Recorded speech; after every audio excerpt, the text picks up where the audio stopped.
There has been a big, breaking, major development in Donald Trump's trade war with just about every nation on earth. Because just a short while ago, his administration has announced they have exempted imported electronics from those reciprocal tariffs. That includes smartphones, computers, and electronic components. Trump's 145% tariff on Chinese imports could have a major impact on tech giants like Apple, which are based in the United States, but roughly 90% of iPhone production is based in China. Let's dig a bit deeper into this story and bring onto the show Ian Lee. He's an associate professor at Carleton University Sprott School of Business. Professor Lee, good to have you on the show. Thank you for making time.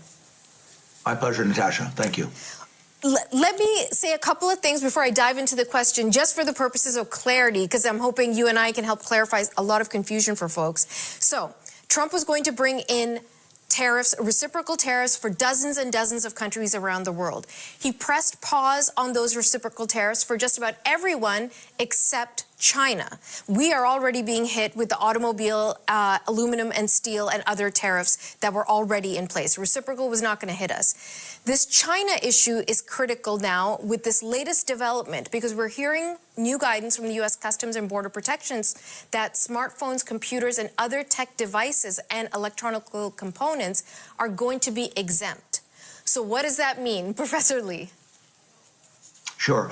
Thank you, Natasha. Let me just put some big picture numbers on this, just to provide a picture frame around this. The United States is the largest economy in the world, 30 trillion GDP. China is the second largest economy in the world, 19 trillion GDP, expressed in US dollars. China exports to the United States 500 billion a year, just to the US, which is $500 billion a year. U.S. exports to China $100 billion a year.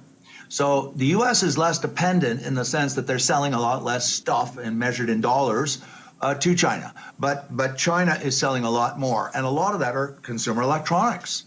The problem is that there's an awful lot of people in the United States, and I would say Canada too, that buy laptops and iPhones and all that good stuff. I'm about to buy a new laptop, and it's not going to be a $200 laptop. It's going to be a very nice laptop, several thousand, couple of thousand, 3,000. And so I think what he's trying to do is be more surgical to mitigate or reduce the hit to American consumers because they vote. And the off-year elections are a year away. We know that in November of 26. And so the other stuff, because China exports a lot of the, the kind of stuff we see in Walmart, in Canadian Tire, in Home Depot, that sort of thing. I know Canadian Tire is Canadian, but it's that kind of stuff, fast-moving consumer goods that's not very expensive. That stuff is not that critical because that's also being produced by countries like Vietnam. So it's the electronics that's really critical, and I think he's getting a lot of blowback from the tech giants in the States as well as consumers, so he's trying to reduce the blowback, the criticism of him inside the U.S. I might be asking you an impossible question. You use the word surgical, that President Trump might be trying to be surgical. Is it that he's being surgical? Is it that he's blinking under the pressure that you just mentioned? Or is this just chaos? No, sorry, you're absolutely right. I mean, he is buckling, responding, whatever word we want, to the pressure. I mean, there are checks and balances in the United States, and it's not just the obvious ones that political scientists talk about, voting against, voting for, and that sort of thing. I consider the stock market is a check and balance on American presidents because it's a harbinger. It's used every day in the media by journalists like you as an indicator of the economy going south versus going north, doing better, doing worse. So I think he is feeling the heat. He saw the incredible blowback in the markets. I'm not talking the political blowback. I'm talking the economic blowback. He's seeing the prices go up. He's seeing the currency depreciate. So he's seeing a lot of negative consequences. And so that's why I think he pushed back the tariffs on the rest of the world, because he realized he could be triggering a worldwide global recession. And that's not the way to get his party reelected in the off-year election. So I think he's coming back on that because he's acknowledging, although he'll never say it publicly, that he made a mistake. And on the China side, again, when I said trying to be surgical, I don't mean that as a compliment. I mean by that he's trying to reduce the further criticism and blowback inside the United States because, these are, many would say that phones, smartphones, and laptops and computers are pretty well essential today. Once upon a time, they were a luxury good. Now everybody has one, and you just have to have one to function, because how else are you going to connect with the internet and to the virtual world? So I think this is an admission on his part that it's not going the way he wants it to go. And the markets cannot react today because, of course, it's not a trading day in North America. But I wonder, because just to go back to earlier this week, there was so much up and down in the markets, mostly down. And then all of a sudden the president turned around and said, you know what, we're pressing pause, and the markets surged again. We're rallying again. So from your experience as a business professor, I just wonder how you're viewing that, because it is so unprecedented to see an American president lean in so heavily to what's happening on the markets, and including saying publicly, hey, it's time to buy, it's time to sell. It's just a very strange place we're in. You're right. And Natasha, here's my prediction, and it's not very complicated. I mean, it's pretty standard stuff that I'm quoting you that we teach in business schools. Markets hate uncertainty and they hate bad news. So when markets are really uncertain or there's bad news, markets tend to go south. I'm not talking individual shares now. We're talking the overall indexes. And so, these tariffs are frightening the market. They're really scaring the markets because it's creating so much uncertainty. So if he either can pull off, I don't know how he's going to do it, but if he can pull off trade agreements with an awful lot of countries and then say, okay, that's it, so he can announce to the markets and to the world, I'm not going to do that anymore, that will bring the markets back. They just want to see stability. And so what he's got to do is stop constantly changing decisions from day to day to day, which in itself is creating additional uncertainty. And he's got to announce some kind of an agreement, negotiated settlement that's going to stabilize things and therefore calm the markets down, because he does pay attention to the markets. But what he's been doing, he's been his own worst enemy. Because, he changes by the hour and by the day. And as I said, that's creating this massive uncertainty. So he's got to either postpone for 90 days and then say, okay, I'm just going to do a unilateral across the board and 10%, and that's all it's going to be, and I'm not going to make any further changes. That will calm down the markets, or come to some kind of a negotiated settlement with those countries and or China.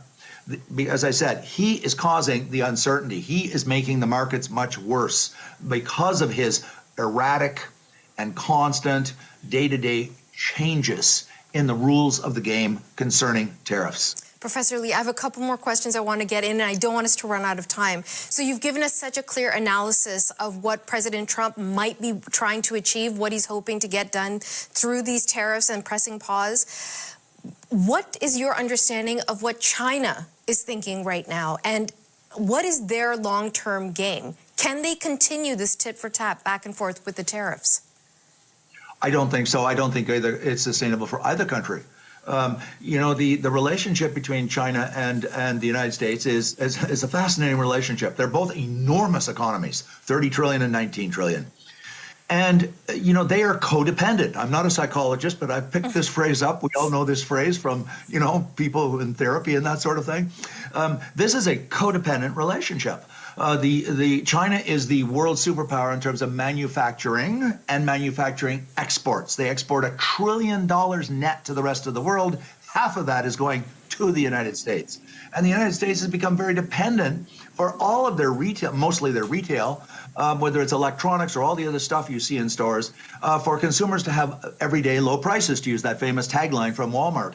And so I think that they're going to come to some kind of a deal. But very quickly, Natasha, I'm not trying to suggest this will end the conflict. They are fighting. China and the U.S. are fighting over domination for the 21st century. Who's going to rule? Who's going to be the hegemon, the superpower that's going to rule the 21st century? We don't yet know. They're fighting tooth and nail. This is part of a larger struggle, if I can put it that way.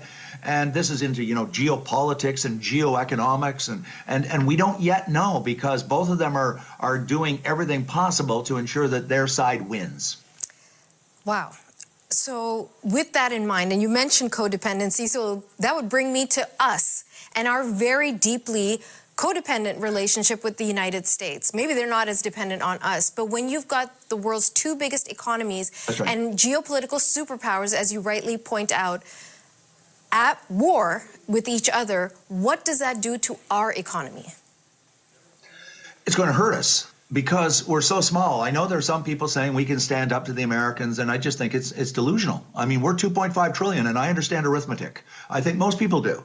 2.5 trillion is not even remotely close to 30 trillion. That's why Pierre Trudeau got it right. We're the mouse, they're the elephant. That doesn't mean we give up and lie down and, let them stomp all over. We've got to try and chart a relationship, because the idea that we can just walk away and the $1 trillion of bilateral trade with the United States, we can just make it go away and vanish is just nonsense. It's not going to happen. But we can certainly divert or try to diversify our trade so we're not as dependent. And ironically, Natasha, I would suggest that might involve a new trade agreement with China. Now, I don't mean with sensitive technological goods and computers, because the U.S. will go crazy if we tried to do that. But we certainly have a comparative advantage in natural resources, and I don't just mean liquefied natural gas, potash, nuclear, agricultural products from the prairies, canola.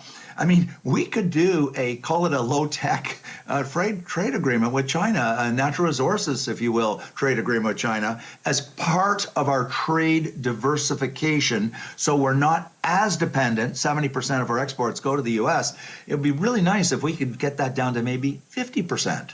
We'll still continue to trade with them because we have 250 years of history and almost 9,000 kilometers of geography. In this tiny warehouse in Northern California, Dusty Kenny is getting her products ready to sell on Amazon. We make baby spoons, baby placemats, bento boxes, bowls, plates, cups, and we manufacture them in China, and they come via sea in all these boxes here. But now Kenny is facing a giant additional cost, a 125% tariff on all her goods coming from China. We have tens of thousands of products here in this warehouse. And when you add a tariff to all of that, and you're trying to absorb that for your customer to not raise prices on them, that adds up to an astronomical amount. On April 2nd, Trump announced big, aggressive tariffs, a 10% baseline on nearly all imports to the U.S., and far steeper rates on many nations. In a few moments, I will sign a historic executive order instituting reciprocal tariffs on countries throughout the world. Reciprocal, that means they do it to us and we do it to them. This is my livelihood. This is how we put food on the table. It could put me out of business. Stocks tumbled amid fears of reciprocal tariffs, rising prices, and slowing consumer spend. Although Trump did put a 90-day pause on tariffs for some countries on April 9th. Prices will go up in the short term. There's no doubt about it. CNBC sat down with 8 U.S. businesses who sell on Amazon to find out how the new tariffs are having an impact on their prices, their competitors in China, and their customers' willingness to spend.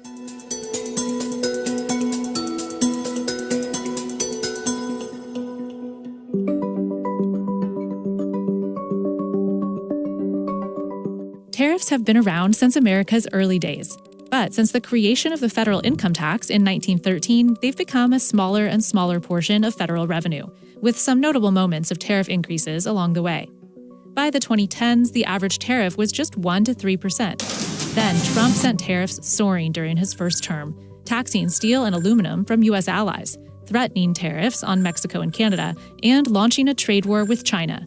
Sound familiar? Brands come to us panicked about tariffs. We started talking to our clients about recommending getting out of China a long time ago when the first rounds of tariffs came up. And then Biden became president. We said, Biden's not going to remove it. Sure enough, most of Trump's first-term tariffs continued under Biden. And now Trump's back. He started with a 10% tariff on most Chinese goods in February. China retaliated with an added 15% tariff on some U.S. imports. Trump raised the China tariff to 20% on March 4th. That's also when whopping new 25% tariffs on Mexico and Canada went into effect. I was in a state of shock, and it was very sudden. We have to stop everything. We cannot afford selling goods anymore. Portable Winch Co. has been making its car winches in Canada for more than 20 years and simply driving them an hour to the U.S. border for duty-free shipping to American customers, until now. The US is a growing market for us. It represents like 22% of our sales. We are questioning ourselves if we just move our focus to Europe. Is it really a negotiation tactic? Maybe. I hope so. I sincerely hope so. Then on April 2nd, Trump made his biggest move yet, reciprocal tariffs on 180 countries, with an average rate the highest it's been since the Great Depression. There's a blanket 10% tariff on nearly all imports, 20% on the European Union, and big tariffs in Asia, 32% on Taiwan, 46% on Vietnam, 49% on Cambodia, although Trump did put a pause on tariffs for some countries on April 9th. But in the biggest blow for many Amazon sellers, Trump doubled down on China tariffs, raising them to a humongous 125%, following China's own retaliatory tariff of 84% on U.S. goods. Estimates show some 60 to 70% of goods on Amazon come from China. Although most products on Amazon are sold by third parties, tariffs will also impact its own brands like Amazon Basics. They're trying to win by saying we have a similar feature set to the national battery at a lower price. And so if they have to raise that price, consumers are likely to have a preference for that well-known, familiar brand. So will Amazon increase prices on its own brands, passing the new tariff cost on to consumers? The last thing they want to do is right away just pass it to the consumer because you don't know how transitory this is. I think if it extends after, call it 6 months, then a lot of those ultimately get passed to the consumer. As for whether third-party sellers will need to raise prices, I will hold my prices for as long as I can and just absorb those tariffs because I'm already competing against those Chinese sellers that are undercutting me. On Amazon, we'll probably increase the price by, 10 to 20% at some point. Tariffs are going to increase the price of toys for the consumer. There's no doubt about it.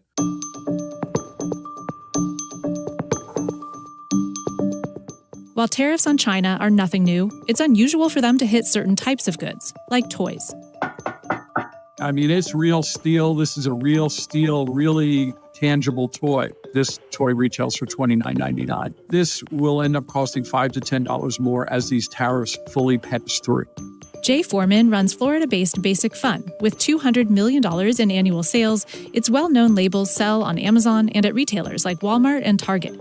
Tonka trucks, Care Bears, Lincoln Logs, Tinker Toys, Light Bright. And as with most in the toy business, we make the overwhelming majority of our product in China. China, has a tremendous workforce, and not only a tremendous workforce, but they've invested in the infrastructure to create a toy manufacturing supply chain. Because of China tariffs during Trump's first term, Foreman says a lot of toy manufacturing has moved to Vietnam, Mexico, and India in the last 5 years. The interesting part there is that most of the factories that operate in places, toy factories anyway, that operate in places like Vietnam, India, and Mexico are owned by Chinese anyway. So you're sort of not escaping doing business with the Chinese. It's been crazy. Sometimes we find information because we get an invoice or we see the customs entry document. And we're like, well, what? What do we charge? What do we charge again? John Covey owns St. Louis-based Genius Games. He does the majority of his yearly $2 million in sales on Amazon and makes his science-based board games in China. The actual machinery to manufacture at the quality that we need primarily exists in China, and we have not seen samples that will compare to the same level of quality. And toys are just one category among many that rely on China for manufacturing and assembly due to lower costs and established infrastructure. This is one of the most amazing pieces of technology, and this thing is made in China. And whether you're making a Tonka truck in China or an Apple iPhone, they figured it out. Almost all electronics that U.S. consumers like to buy are fabricated in China. The vast majority of textiles are milled in China, whether the apparel is actually put together in China or not. Other categories, like teas, can't easily be grown in the U.S. because of the climate. You need high humidity. Usually you need to be at a very high altitude, and those things only come together in certain parts of the world. Like the green teas that we use are only really grown in coastal China. The black teas are grown in India. Baltimore-based Zest makes high caffeine teas. About half of its $3 to $4 million of annual sales happen on Amazon. It's those components that are the most troubling. Of you don't really have a U.S. option, and just you have to pass on the cost eventually.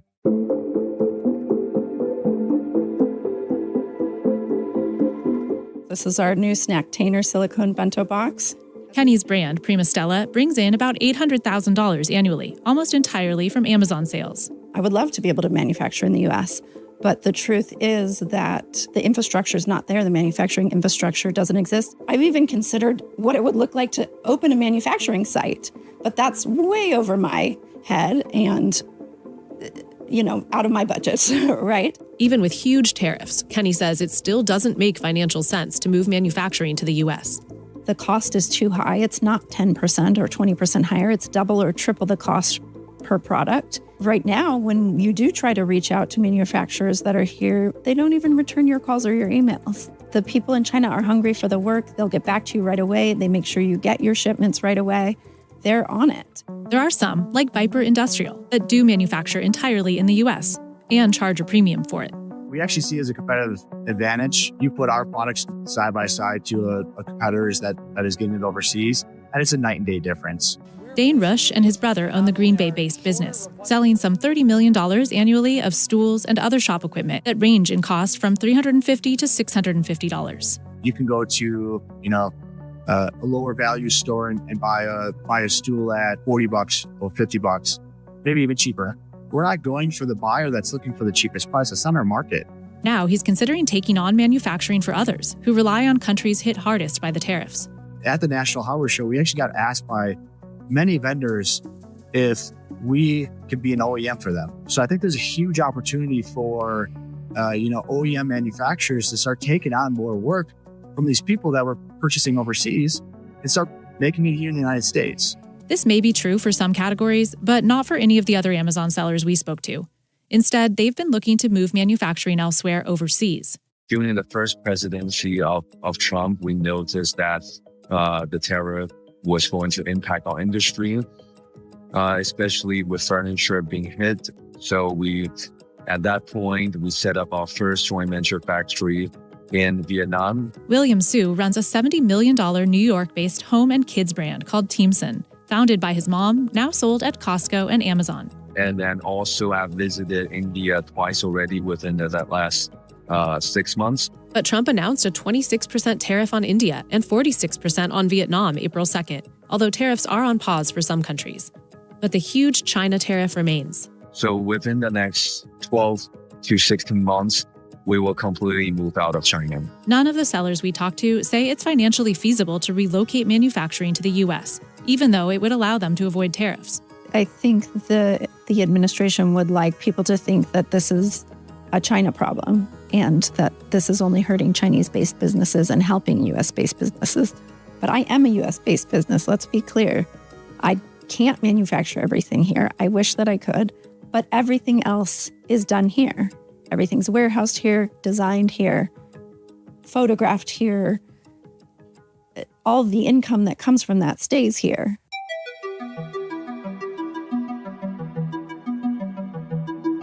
All those costs of doing business in the U.S. add up quickly. And those costs are different than they are, say, in China.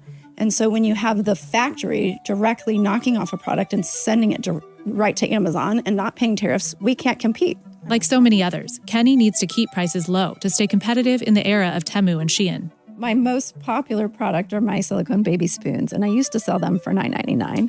And now I sell them for $7.99 because so many knockoffs have come in and sell them for even $5.50. I've seen them on sites like Temu for even $3 or $4. Until now, absurdly low prices on sites like Temu, Alibaba, and Shein were possible largely because of a loophole called de Minimis that allows orders under $800 to skirt by without paying duties and taxes.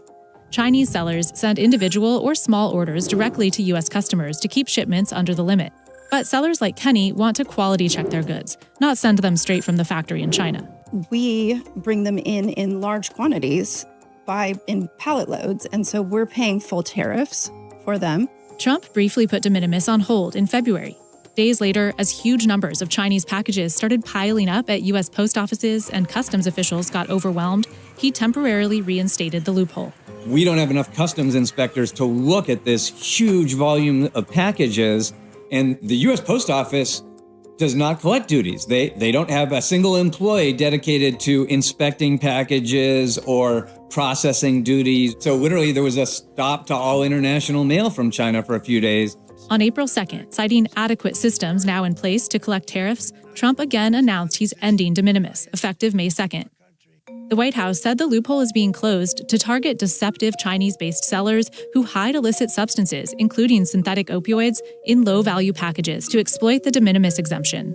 This particular toy, when we manufacture it, we're inspected by our licensor Hasbro, it's inspected by our retailer, Target, Walmart in China. Anything that comes in on de minimis is not going through that safety scrutiny at all. Small packets that might have included a dress or some kind of tchotchke might have been stuffed with illegal drugs or things like that, might be counterfeit, might be bootlegs and knockoffs. Some Amazon sellers were benefiting from de minimis, especially on its separate direct-from-China site, Amazon Haul, launched in November to compete with Temu.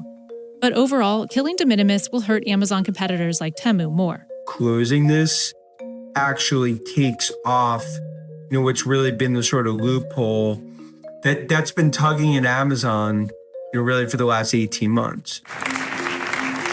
With Trump's shifting stance on de minimis and broader tariffs, the uncertainty has made it difficult for businesses and American shoppers to plan. You never know from day to day. Are we going to have new tariffs? Are we not? Is he going to raise them? Are they going to be blocked? How do you plan like that? We actually see a slowdown in purchases in some cases just from the talk of tariffs and the talk that prices might go up. Another uncertainty, just how many countries will implement retaliatory tariffs and how big they'll get, which will hurt some U.S. Amazon sellers in the opposite direction. You may have liked it when your made in the USA auto products are price advantage versus imported ones. But then when you want to export those auto products to Canada, you may suddenly not like it. So uncertainty is really bad for business, regardless of who wins or loses on any specific tariff. It's been so unreliable so far. It's this number, it's that number, it stops, it goes. It's hard to know where will this stop.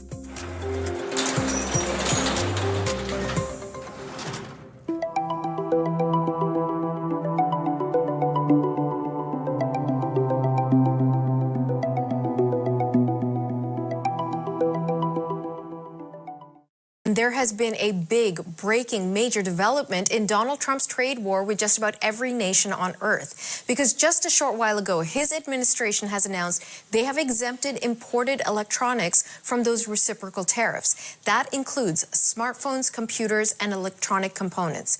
Trump's 145% tariff on Chinese imports could have a major impact on tech giants like Apple, which are based in the United States, but roughly 90% of iPhone production is based in China. Let's dig a bit deeper into this story and bring onto the show Ian Lee. He's an associate professor at Carleton University Sprott School of Business. Professor Lee, good to have you on the show. Thank you for making time. My pleasure, Natasha. Thank you. Let me say a couple of things before I dive into the question, just for the purposes of clarity, because I'm hoping you and I can help clarify a lot of confusion for folks. So, Trump was going to bring in tariffs, reciprocal tariffs for dozens and dozens of countries around the world. He pressed pause on those reciprocal tariffs for just about everyone except China. We are already being hit with the automobile, aluminum and steel and other tariffs that were already in place. Reciprocal was not going to hit us. This China issue is critical now with this latest development because we're hearing new guidance from the U.S. Customs and Border Protections that smartphones, computers, and other tech devices and electronic components are going to be exempt. So what does that mean, Professor Lee? Sure. Thank you, Natasha. Let me just put some big picture numbers on this, just to provide a picture frame around this. The United States is the largest economy in the world, 30 trillion GDP. China is the second largest economy in the world, 19 trillion GDP, expressed in US dollars. China exports to the United States $500 billion a year, just to the US, which is $500 billion a year. U.S. exports to China $100 billion a year.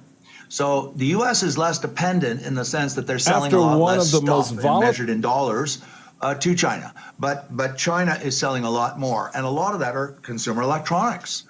The problem is that there's an awful lot of people in the United States, and I would say Canada too, that buy laptops and iPhones and all that good stuff. I'm about to buy a new laptop, and it's not going to be a $200 laptop. It's going to be a very nice laptop, several thousand, couple of thousand, 3,000.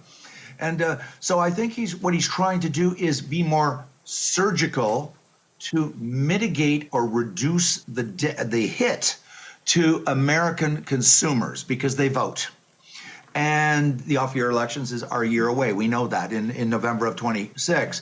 And so the other stuff, because China exports a lot of the, the kind of stuff we see in Walmart, in Canadian Tire, in Home Depot, that sort of thing. I know Canadian Tire is Canadian, but it's that kind of stuff, fast-moving consumer goods that's not very expensive. That stuff is not that critical because that's also being produced by countries like Vietnam. So it's the electronics that's really critical. And I think he's getting a lot of blowback from the tech giants in the States as well as consumers. So he's trying to reduce the blowback, the criticism of him inside the U.S. I might be asking you an impossible question. You use the word surgical, that President Trump might be trying to be surgical. Is it that he's being surgical? Is it that he's blinking under the pressure that you just mentioned? Or is this just chaos? No, sorry, you're absolutely right. I mean, he is buckling, responding, whatever word we want, to the pressure. I mean, there are checks and balances in the United States, and it's not just the obvious ones that political scientists talk about, voting against, voting for, and that sort of thing.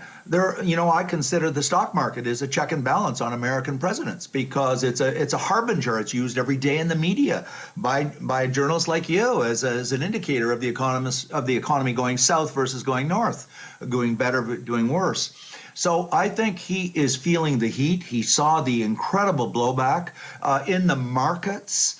I'm not talking the political blowback. I'm talking the economic blowback. He's seeing the prices go up.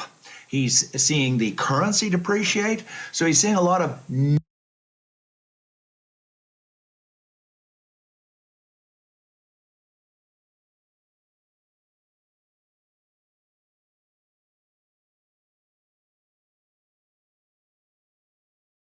prices go up.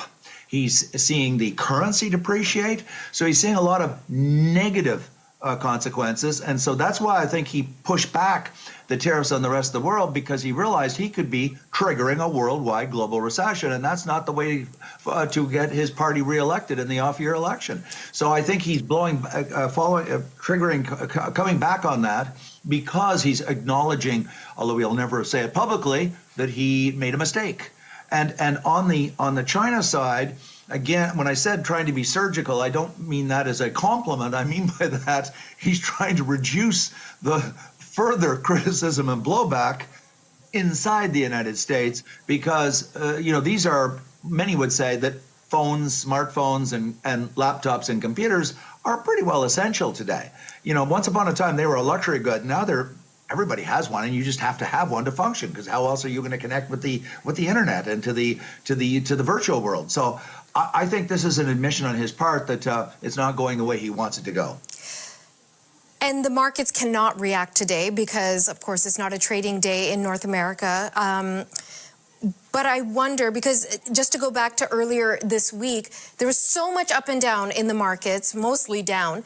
And then all of a sudden the president turned around and said, you know what, we're pressing pause, and the markets surged again. We're rallying again. So from your experience as a business professor, I just wonder how you're viewing that, because it is so unprecedented to see an American president lean in so heavily to what's happening on the markets, and including saying publicly, hey, it's time to buy, it's time to sell. It's just a very strange place we're in. You're right. And Natasha, here's my prediction, and it's not very complicated. I mean, it's pretty standard stuff that I'm quoting you that we teach in business schools. Markets hate uncertainty and they hate bad news. So when markets are really uncertain or there's bad news, markets tend to go south. I'm not talking individual shares now. We're talking the overall indexes. And so, these tariffs are frightening the market. They're really scaring the markets because it's creating so much uncertainty. So if he either can pull off, I don't know how he's going to do it, but if he can pull off trade agreements. After one of the most volatile weeks on Wall Street ever, okay? You understand what I'm saying? ever. Today, the market's made up for some of its losses. There has been. He has one, and you just. And so, these tariffs are frightening the market. They're really scaring the markets because it's creating so much uncertainty. So if he either can pull off, I don't know how he's going to do it, but if he can pull off trade agreements with an awful lot of countries and then say, okay, that's it, so he can announce to the markets and to the world, I'm not going to do that anymore, that will bring the markets back. They just want to see stability. And so what he's got to do is stop constantly changing decisions from day to day to day, which in itself is creating additional uncertainty. And he's got to announce some kind of an agreement, negotiated settlement that's going to stabilize things and therefore calm the markets down, because he does pay attention to the markets. But what he's been doing, he's been his own worst enemy. Because, he changes by the hour and by the day. And as I said, that's creating this massive uncertainty. So he's got to either postpone for 90 days and then say, okay, I'm just going to do a unilateral across the board and 10%, and that's all it's going to be, and I'm not going to make any further changes. That will calm down the markets, or come to some kind of a negotiated settlement with those countries and or China. As I said, he is causing the uncertainty. He is making the markets much worse because of his erratic and constant day-to-day changes in the rules of the game concerning tariffs. Professor Lee, I have a couple more questions I want to get in, and I don't want us to run out of time. So you've given us such a clear analysis of what President Trump might be trying to achieve, what he's hoping to get done through these tariffs and pressing pause. What is your understanding of what China is thinking right now, and what is their long-term game? Can they continue this tit-for-tat back and forth with the tariffs? I don't think so. I don't think either it's sustainable for either country. The relationship between China and the United States is a fascinating relationship. They're both enormous economies, 30 trillion and 19 trillion. And, they are codependent. I'm not a psychologist, but I picked this phrase up. We all know this phrase from, people in therapy and that sort of thing. This is a codependent relationship. China is the world superpower in terms of manufacturing and manufacturing exports. They export $1 trillion net to the rest of the world. Half of that is going to the United States. And the United States has become very dependent for all of their retail, mostly their retail, whether it's electronics or all the other stuff you see in stores, for consumers to have everyday low prices, to use that famous tagline from Walmart. And so I think that they're going to come to some kind of a deal. But very quickly, Natasha, I'm not trying to suggest this will end the conflict. They are fighting. China and the U.S. are fighting over domination for the 21st century. Who's going to rule? Who's going to be the hegemon, the superpower that's going to rule the 21st century? We don't yet know. They're fighting tooth and nail. This is part of a larger struggle, if I can put it that way. And this is into, geopolitics and geoeconomics, and we don't yet know, because both of them are doing everything possible to ensure that their side wins. Wow. So with that in mind, and you mentioned codependency, so that would bring me to us and our very deeply codependent relationship with the United States. Maybe they're not as dependent on us, but when you've got the world's two biggest economies and geopolitical superpowers, as you rightly point out, at war with each other, what does that do to our economy? It's going to hurt us because we're so small. I know there are some people saying we can stand up to the Americans, and I just think it's delusional. I mean, we're 2.5 trillion, and I understand arithmetic. I think most people do. 2.5 trillion is not even remotely close to 30 trillion. That's why Pierre Trudeau got it right. We're the mouse.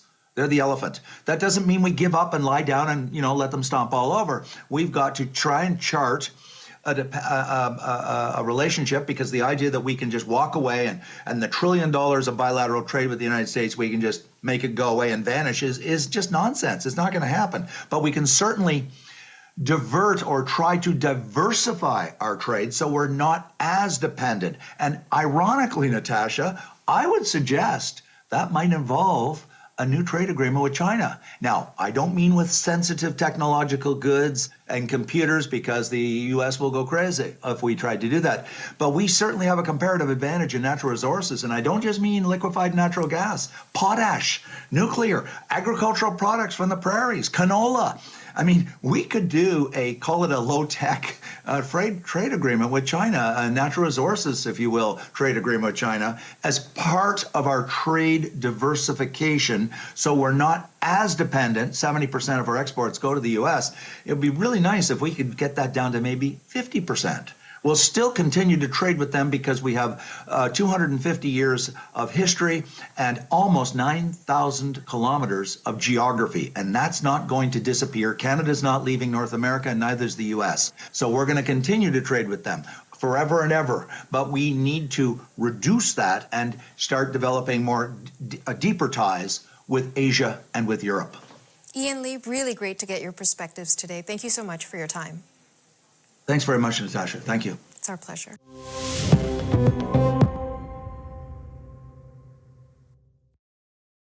White House advisor Peter Navarro making a claim about the markets. He says they are, quote, finding the bottom now, finding the bottom. It comes, of course, as the trade war has taken its biggest toll, perhaps, on some of, well, definitely on some of the biggest companies in America and on one of the most successful ones. Take a look at Apple. The company's shares down about 20% over the past 3 trading days. So just when you look at Apple, that wipes out about $640 billion in market cap. It's a stunning number. The context around it the other day, we were saying, look, that's more than Walmart has ever been worth in its entire existence. It's the largest non-governmental employer in the United States, Walmart, and Apple has lost that value in a few days. Veteran tech analyst Dan Ives is here with me now. He says Apple right now is in the eye of the tariff storm, a Category 5 hurricane. Trump's tariffs likely to triple the price of an iPhone, according to his analysis, as Commerce Secretary Howard Lutnick claims that this will all benefit American workers who will make those iPhones. The armies of millions of people. Well, remember, the army of millions and millions of human beings screwing in little screws to make iPhones. That kind of thing is going to come to America. It's going to be automated, and great Americans, the trade craft of America, is going to fix them, is going to work on them. All right, Dan Ives is out front now. He's the global head of tech research for Wedbush Securities. Dan, you've covered tech stocks on Wall Street for 25 years. That means you've been through the dot-com bubble, you've been through COVID, you've been through the Great Recession, you've been through the financial crisis, all of it. Here we are now. Have you seen anything like? No. No, because it's self-inflicted. And in my opinion, it's an economic Armageddon, but especially for the tech industry. I mean, this would take the U.S. tech industry back a decade if these tariffs actually come through. And the reality is that it's all the hearts and lungs of the supply chain is in Asia. And that's why it's U.S. tech that's So when Howard Lutnick says, as he said there to Margaret Brennan, the little screws to make iPhones, that kind of thing is going to come to America. It's going to be automated, and great Americans, the tradecraft of America, is going to fix them, is going to work on them. That would be like me watching an NBA game being like, oh, it's easy to score a basket. The reality is it's the most complex supply chain in the world. And the way that they have 1.5 billion iPhones and they're able to make them at $1,000 is because of the supply chain that's really been built over the last decade. You build that in the US with a fab in West Virginia, New Jersey, there'll be $3,500 iPhones. $3,500 iPhones. And look, that is the true reality of saying it and doing it. So let's lay this out. If you look at iPhone 16, iPhone 16 Pro Max, the prices you're paying now for the iPhone 16, $799. What happens here to these things? Well, first off, it would take Apple $30 billion in 3 years to move just 10% of the supply chain to the U.S. $30 billion, 3 years to move 10% of the supply chain. To move 10% of the supply chain. Leaving 90% over there. Leaving 90% over there. And for someone like myself that's traveled throughout Asia for decades, the reality of it, it's a fictional tale.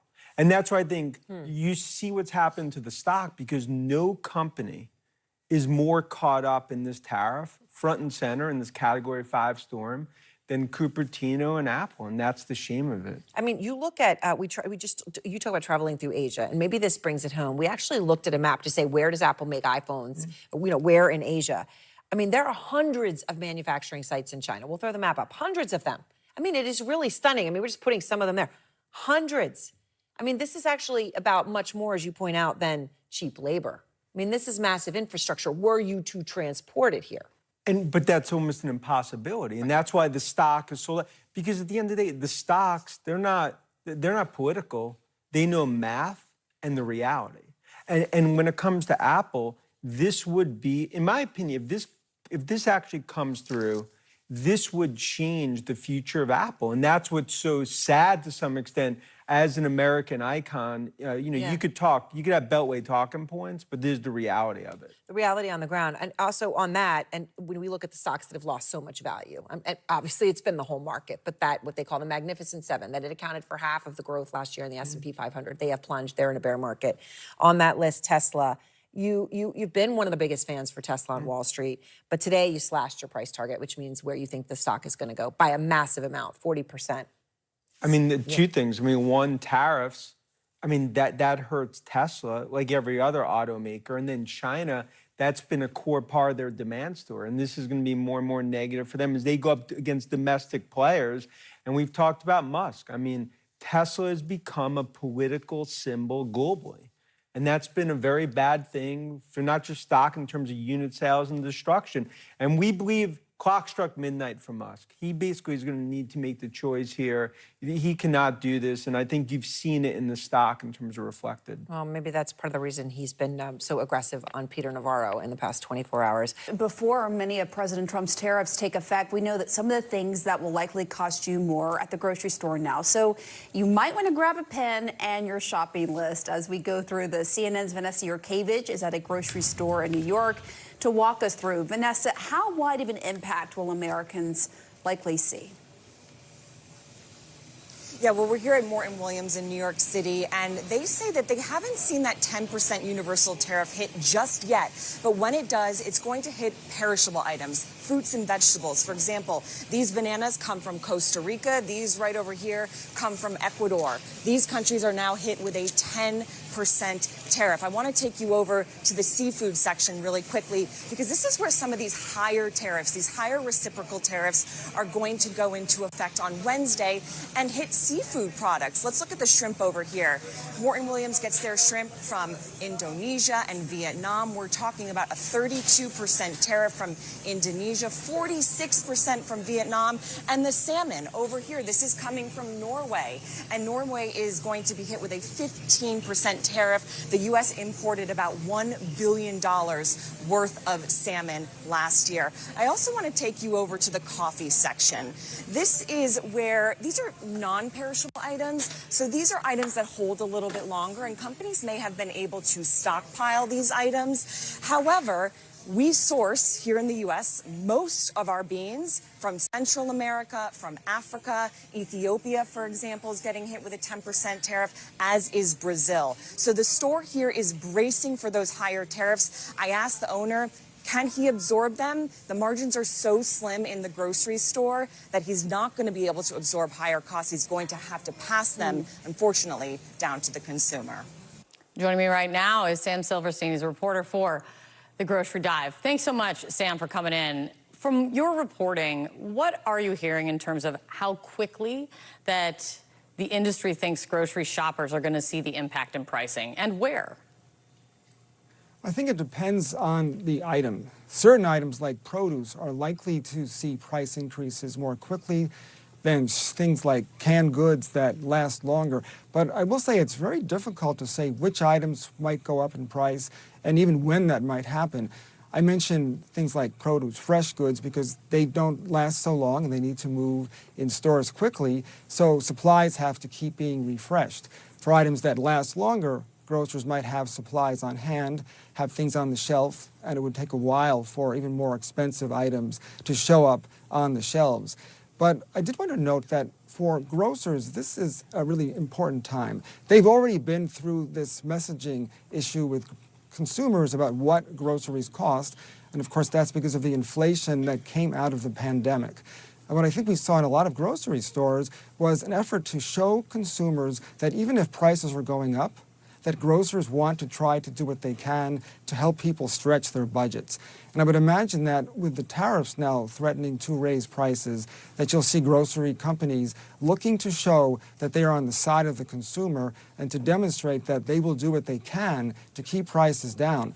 That's not to say that prices won't go up, but I do think grocery companies are going to have an incentive to do what they can to moderate those increases. That's actually what I was going to ask you, because I was looking at statements from places like the National Grocers Association and how they're saying they hope this is resolved quickly to minimize the impacts on Americans and more. What are you hearing from grocers, from store owners on what those options are in terms of trying to mitigate the hit that they're going to take and the consumer will take? So I think one thing that grocers are trying to do is to find ways where they can absorb prices. And one way they might be able to do this is through private label goods.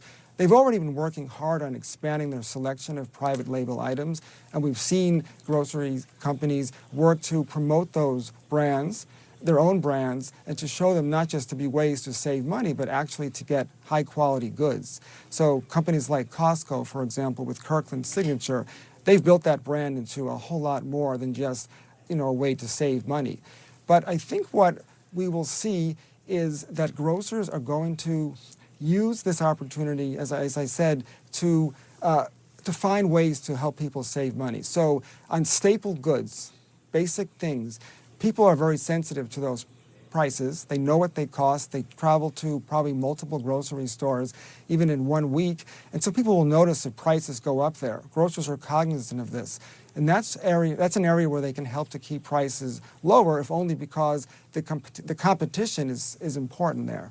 I think that you will see grocers then look to higher margin goods as areas where they might be able to raise prices a bit if they need to compensate for the need to try to insulate consumers from price increases on items that they need more, the essential goods.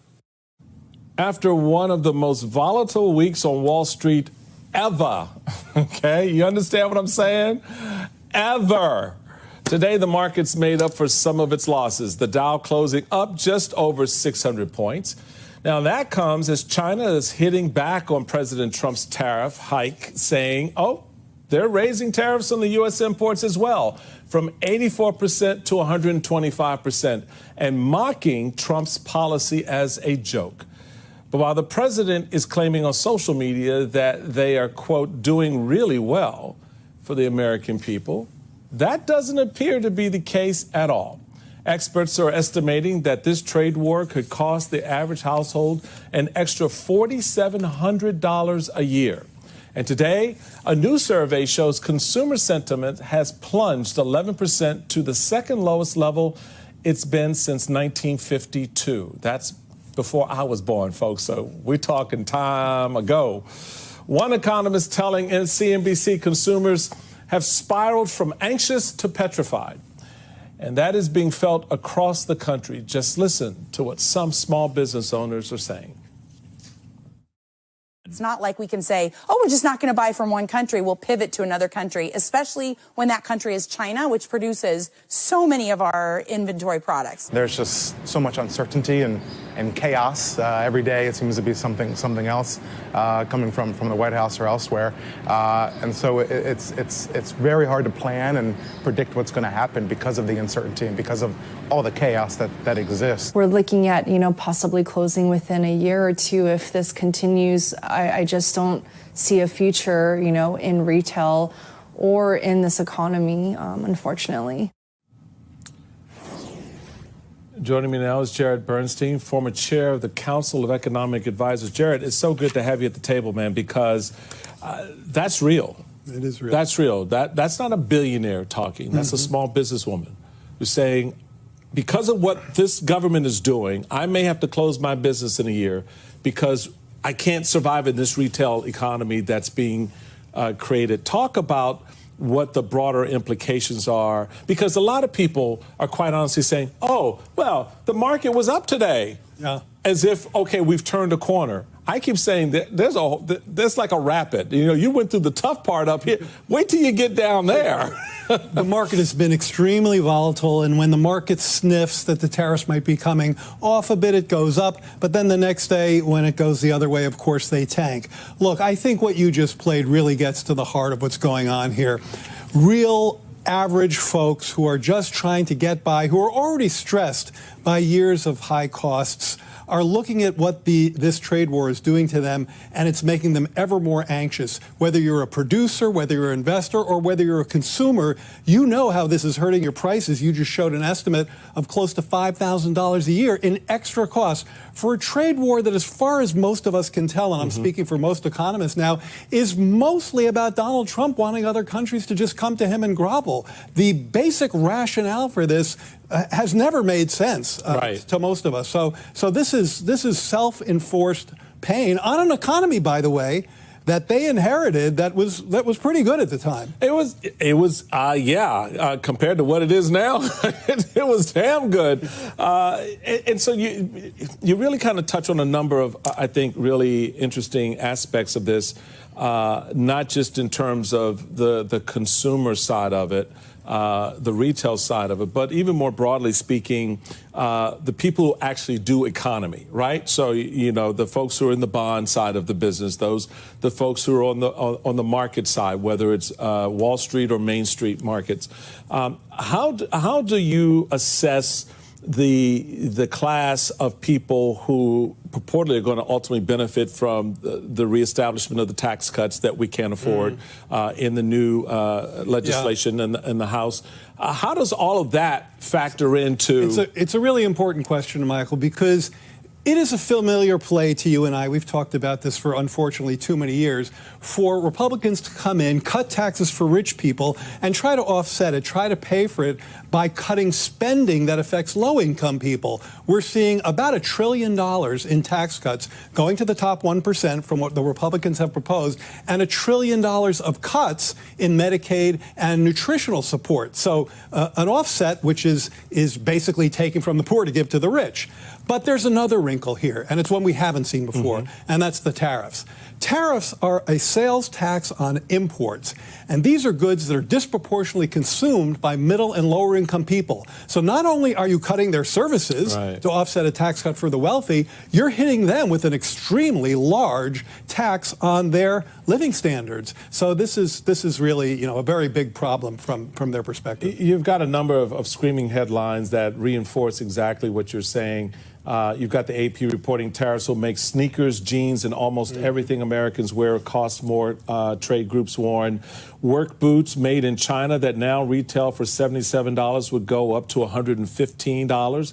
A pair of Chinese-made children's shoes that cost $26 today will likely carry a price tag of $41 by the back-to-school shopping this season. Perhaps one of my favorite, though, because the Chinese are not without their humor in all of this from their perspective, because I don't know why Donald Trump thinks that they're somehow going to be groveling and think that they're going to find a lot of pain here.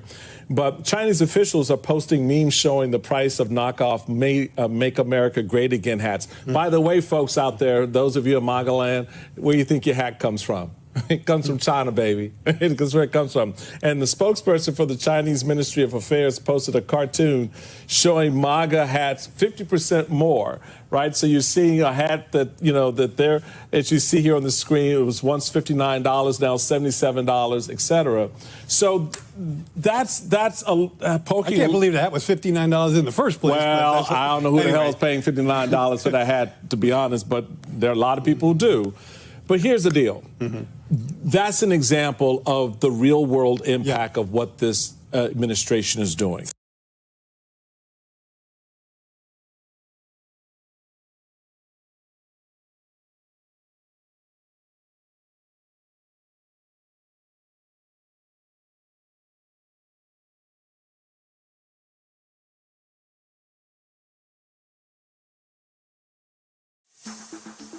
Over the past decade, investors have poured capital into Southeast Asia. Vietnam, in particular, has benefited. They export a lot of final assembly of electronics, like some of your iPhones or your Samsung smartphones. They also export a lot of apparel. President Trump's tariff plan could shake up this trade. Vietnam is highly vulnerable. Leaders around the world have asked the White House to back down from the tax hikes. In response, President Trump lowered tariff rates to 10% on most countries, except China. I also have to say 90-day pauses are not an eradication of tariff risk. The tax hikes on products across Southeast Asia could be potent. U.S. imports of Vietnamese products grew rapidly in recent years. Experts say this may be connected to foul play from China. Our analysis points to some tentative evidence of rerouting, particularly by Chinese firms that newly invested in Vietnam after 2018. If this can be definitively shown, countervailing measures against those particular exporters may be warranted. What could these developments mean for producers in Vietnam and their customers in the United States?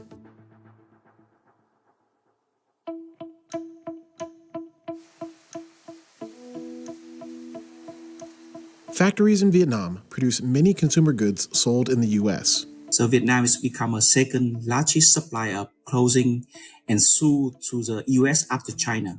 So major of American brands source heavily from Vietnam. For example, Nike, they produce about 50% of its footwear and 28% of its apparel in Vietnam.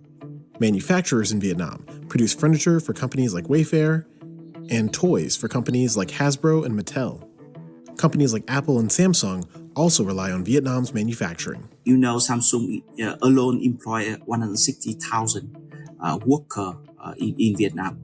Between 2018 and today, more and more companies started actually investing anew in Vietnam. So Apple coordinated with a lot of its Taiwanese suppliers to move more production into Vietnam. Businesses with supply chains that run through Vietnam saw their stocks sink as news of higher import taxes spread. If tariff rates proposed in April go into effect, they could cost around $3,800 for the average U.S. household.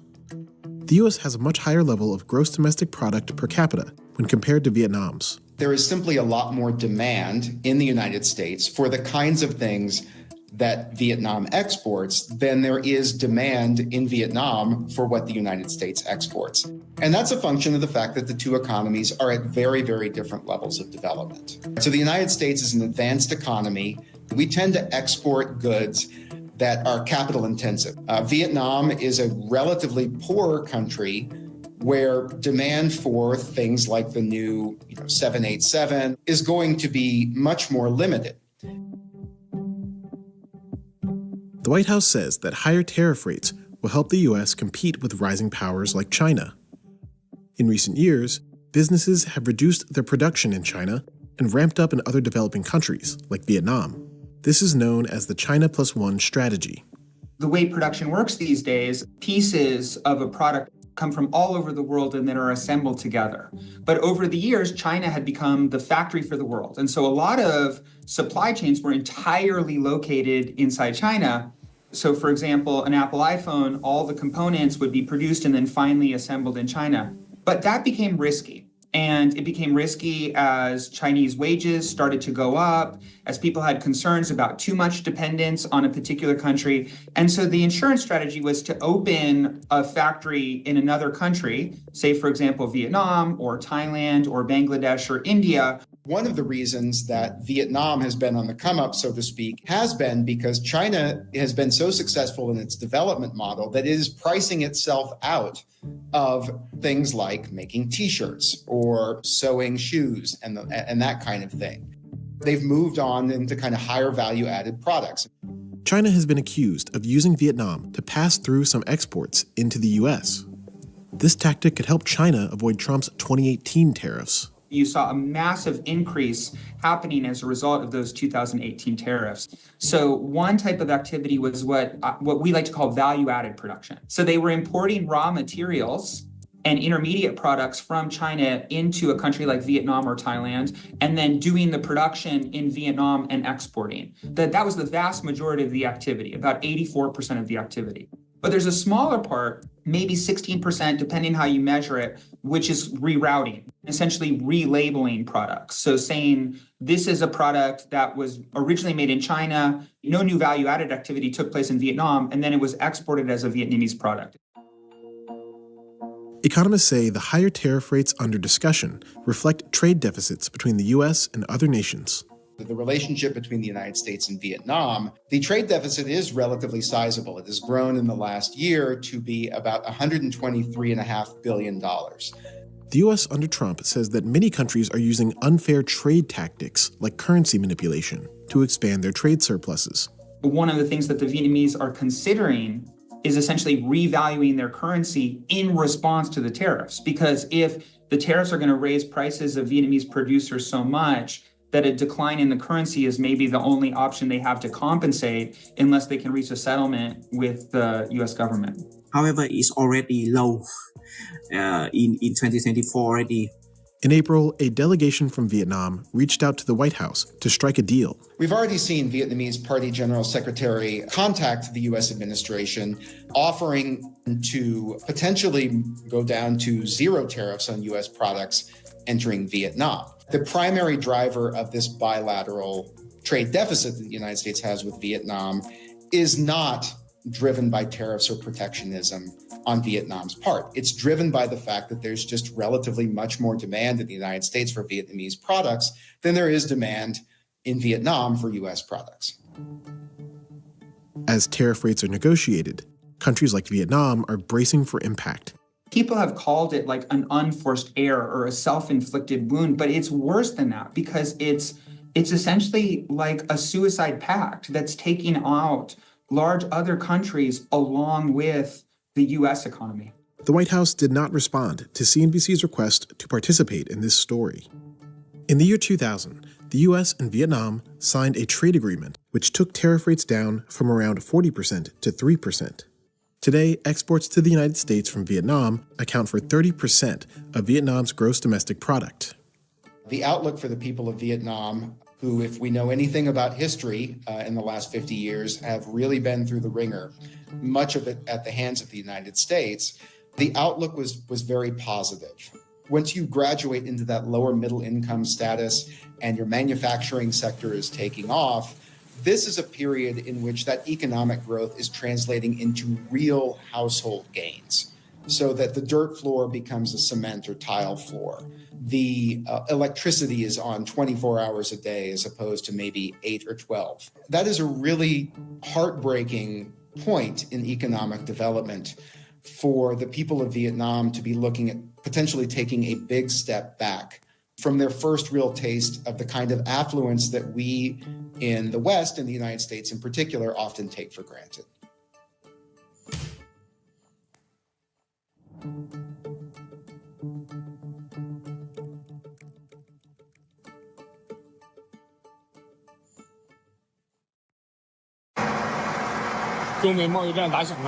The U.S.-China trade war has kicked off. Just look at these containers piling up on the docks. These are all waiting to be exported. This footage was taken on April 11th by a Douyin user in Zhejiang at a local port. It's not just Zhejiang. In recent days, major export hubs along China's coast, including Guangdong, Shanghai, and even Hong Kong, have seen freight operations come to a near standstill. Ports in these areas are now filled with containers waiting to be shipped. The 145% tariff imposed by the United States on Chinese goods has officially taken effect, triggering severe disruption across China's export supply chain. According to Chinese financial outlet Caixin, at Shanghai's Yangshan and Waigaoqiao ports, many shipments bound for the U.S. were rushed onto vessels in a race to depart before the tariffs were enforced. But after the U.S. announced a 125% tariff, Shanghai's once busy export activity came to a sudden stop within days. By April 10th, almost no cargo ships bound for the U.S. could be seen. Reports say many cargo ships and freight flights between China and the U.S. have been canceled. Containers that missed the shipping deadline are now stuck at dockside storage yards, and many exporters are filing customs return paperwork. It is estimated that about half the shipping capacity on U.S.-China routes will be canceled in the near future. According to Radio Free Asia, Mr. Qian, an exporter from Guangdong, currently on a business trip in Shanghai, said in an April 11th interview that Yantian Port in Guangdong is seeing the same situation as Shanghai. Containers are stacked high, and very few cargo ships are leaving. A Costco shipping worker stationed at Yangshan Port said many sailings on U.S.-China routes have already been canceled. Ships that are not fully loaded, where charters would normally pay for unused capacity, are no longer sailing. 3 vessels are being combined into 2, and eventually into 1, even if it ends up without cargo. A manager at a large freight forwarding company added that most exporters shipping to the U.S. have now suspended their operations and are waiting to see how the situation unfolds. Fellow freight forwarders, we can't survive anymore. They've raised the tariffs by another 50%. The U.S.-Canada route is totally crashing. Clients are pulling their shipments by the truckload. How am I supposed to live? The trade war's bullets are hitting me hard. Some people might ask, why is Canada even involved in these U.S. tariffs? Why is the U.S.-Canada route treated as one line? After the goods reach the U.S., they go by bonded truck to Canada, or once they get to Canada, they go by bonded truck to the U.S., or they transfer by train. They used to be like inseparable sisters, but now they've broken up. He raises tariffs on him, and he raises tariffs on him. Now I have nothing to eat. Of course, it's not just me. I bet some of you watching my video won't have food either. These times are tough. Hang in there, friends. Better days will come. Once we get through this, I'll be one of the survivors of the 2025 U.S.-China trade war. With 145% tariffs, and I still managed to steal 20 containers. Who says only those standing in the light are heroes? Those who survive will witness history. Ming Pao reports that individuals working in the sea freight consolidation business in both China and the U.S. say that, after consulting within their industry, they found that as of April 10th, the booking volume for container ships departing from various ports in China to the U.S. had dropped by more than half. They predict that due to the unpredictable nature of the tariff war, some goods may be rejected by buyers and returned after reaching the U.S. The air freight market is also facing significant damage. A freight forwarder from South China told Caixin that next week's air shipments to the U.S. are also expected to drop by 90%, with major airlines cutting back on cargo flights. Due to the sudden high tariffs, exporters and their clients must renegotiate how to share costs, which has led to many goods being forced to stop shipping. High tariffs have not only caused port congestion, but have also placed foreign trade factories in an unprecedented crisis.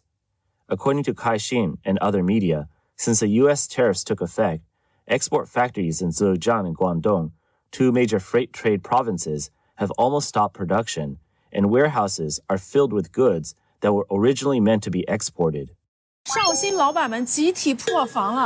The business owners in Shaoxing are breaking down. These 145% tariffs. Did Trump even use a calculator to come up with that? You buy goods worth $100, but first you have to pay $145 in tariffs to US Customs. Mr. Wong from the textile factory had $200,000 in costs for a shipment of polyester fabric that used to make a profit of $50,000 selling to the US. But now with the new tariffs, he's losing $40,000. Mr. Wong was crying in front of his warehouse, and now no one even wants the cloth, not even for dish rags. Many other owners have also had their cash flow cut off and orders are being cancelled. What should we do now? Similar reports are coming in from across China. A user from Jiangsu commented, "My family does foreign trade, and most of our orders are from the U.S. Yesterday, we got a call from the client asking us to pause." Another user from Guangdong commented, "Clients exporting to the U.S. have almost all canceled their orders, and they're not even keeping the deposits." An employee from a foreign trade factory in Zhejiang commented and said, "Our company's exports are mainly to the U.S. Now the clients urgently asked us to stop. As for the goods still on the sea, if they're cleared by May 27, we'll still face a 54% tariff. We can't verify the accuracy of this grace period, but it shows how desperate these struggles foreign trade businesses are for any possible relief." A business owner running an automotive parts processing factory in Guangdong expresses helplessness in a video. Once the tariffs went up, the factory turned into a retirement home. This time last year, the machines were deafening. Now, not even rats come around. 2 million yuan worth of goods are stacked up like mountains, and no one wants them, not even for free. The workers sit outside in the sun all day, and I'm paying their basic wages out of my own pocket. The bank is hounding me every day over the loan. If this keeps up for another 3 months, these machines will be worth nothing but scrap. The Americans raised tariffs without a second thought, but it's killing those of us in real industry.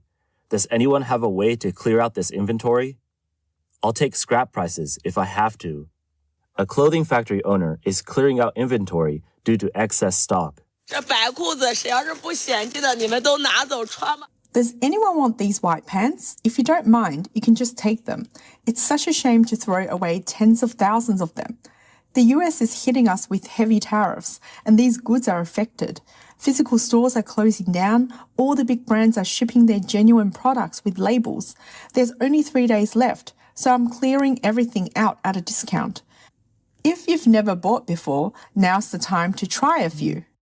The US-China trade war has dealt a devastating blow to industries that depend on exports to the United States, especially in sectors such as textiles, apparel, electronics, and automotive products. Factories that previously manufactured goods for American brands have been hit hardest, with widespread order cancellations and even finished products left without buyers.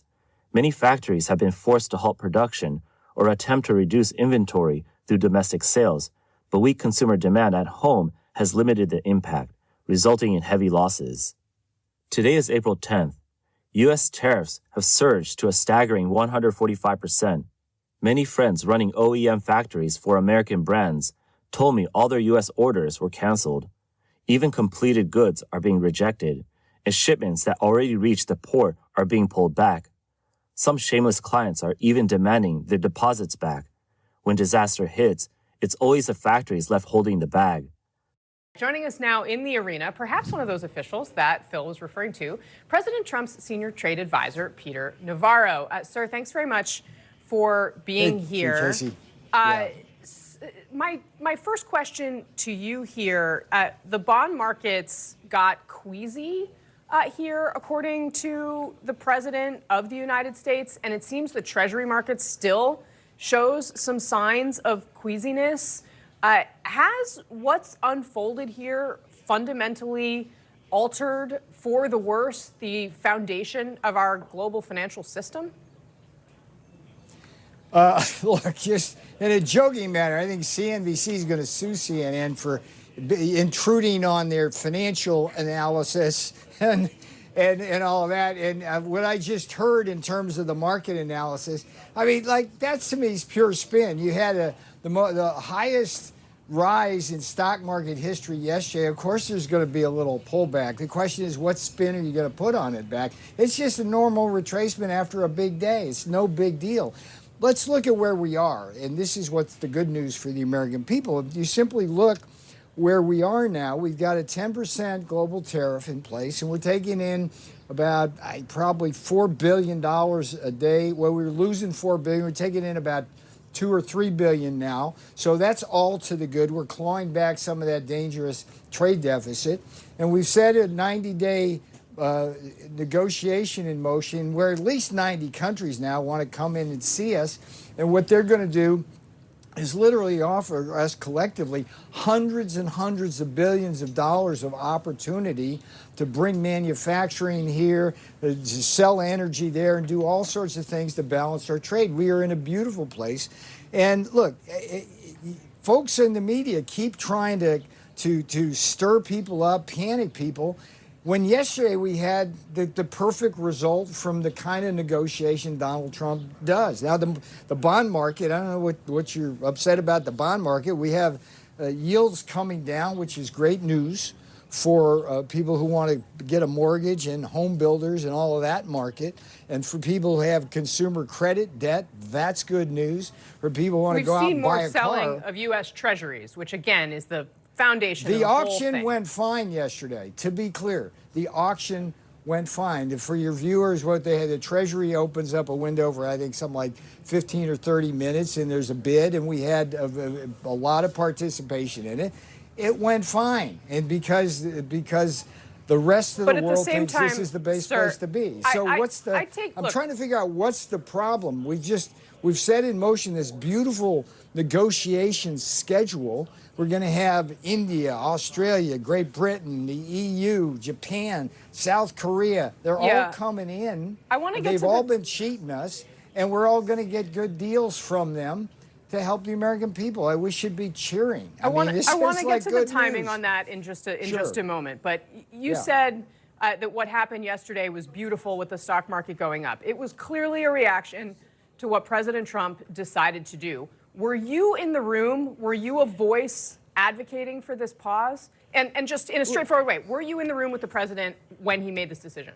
So that's the wrong question to ask. Was I part of the process? Were you in the room? Hang on. Were you in the room? You don't understand how this works. You don't have to be in the room to. Well, with President Trump, actually, you often do. Hang on. I never talk about, and I went to prison for this. I never talk about what happens in there. What happens in the Oval. I'm not asking what was said, sir. I'm asking, were you there or were you not? Let me tell you about the process, okay? The process is we've got Scott Bessing, Howard Lutnick, Jameson Greer, Kevin Hassett, J.D. Vance, myself, Steve Marin at the CEA. We all discuss all these things, and we provide advice to the president, and he ultimately makes the decision. Everybody was on side, and everybody was in the loop on this, except for poor Jameson, because he was on the hill doing testifying. his job. Let me play a little bit of what people who criticize Jameson Greer for not knowing about it when he's sitting in front of a congressional hearing. I mean, that's not fair to the guy. I love Jameson Well, it's not Greer. necessarily He's one of the fair to send him into the smartest guys I've hearing ever met. without some heads up here. But hold on a second. I just want to play for you what Kevin Hassett, one of the people on this team that you just outlined, had to say earlier today about this. Watch. Sure.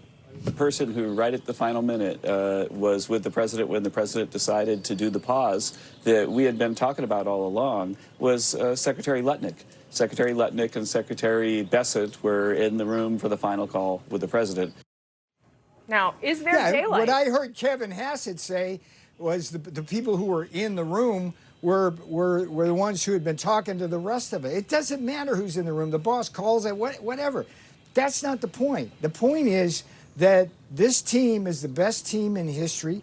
We provide them the appropriate set of advice. Every one of us on the team has a different skill set that combines to the collective wisdom of the group, and the boss makes the decision. And look, Casey, please, would you give us some kudos here for what happened? We're on a path now. For over 90 days. We're going to have every country come in who's admitted they cheated us, giving us hundreds of billions of dollars back for the American people and bringing investment here. So I mean, we can that's put what up on happened. the I don't screen know how you long spin it some of this takes, any other right? way. So we've got a graphic that shows other recent trade deal negotiations. Okay, we can put it up for viewers. With Central America, 16 months. The USMCA, 15 months. South Korea, 14 months. Australia, 14 months. We tried to do it with the UK, our strongest allies. It was paused after 3 years and 7 months. How can you do any single one of these in 90 days, let alone all of them? Hang on, you're missing the whole point. Those kind of deals. Yes, let me explain. The kind of deals like the renegotiation of NAFTA and all of that, that's governed by a set of rules and laws that will take time to do that. What we're going to do is but like the US-UK one is not under that. We have the and capability. It's bilateral and direct. Yeah, Casey. Continue. I'm telling you, we have the ability to come up with a deal. Jameson Greer, Howard Lutnick, Scott Bessent, whoever's sitting in the room with Japan or South Korea, the boss is going to be the lead negotiator, and we can get that done. And one of the things we're going to do is you're seeing all those law firms that are giving us like $100 million at a crack of free legal advice.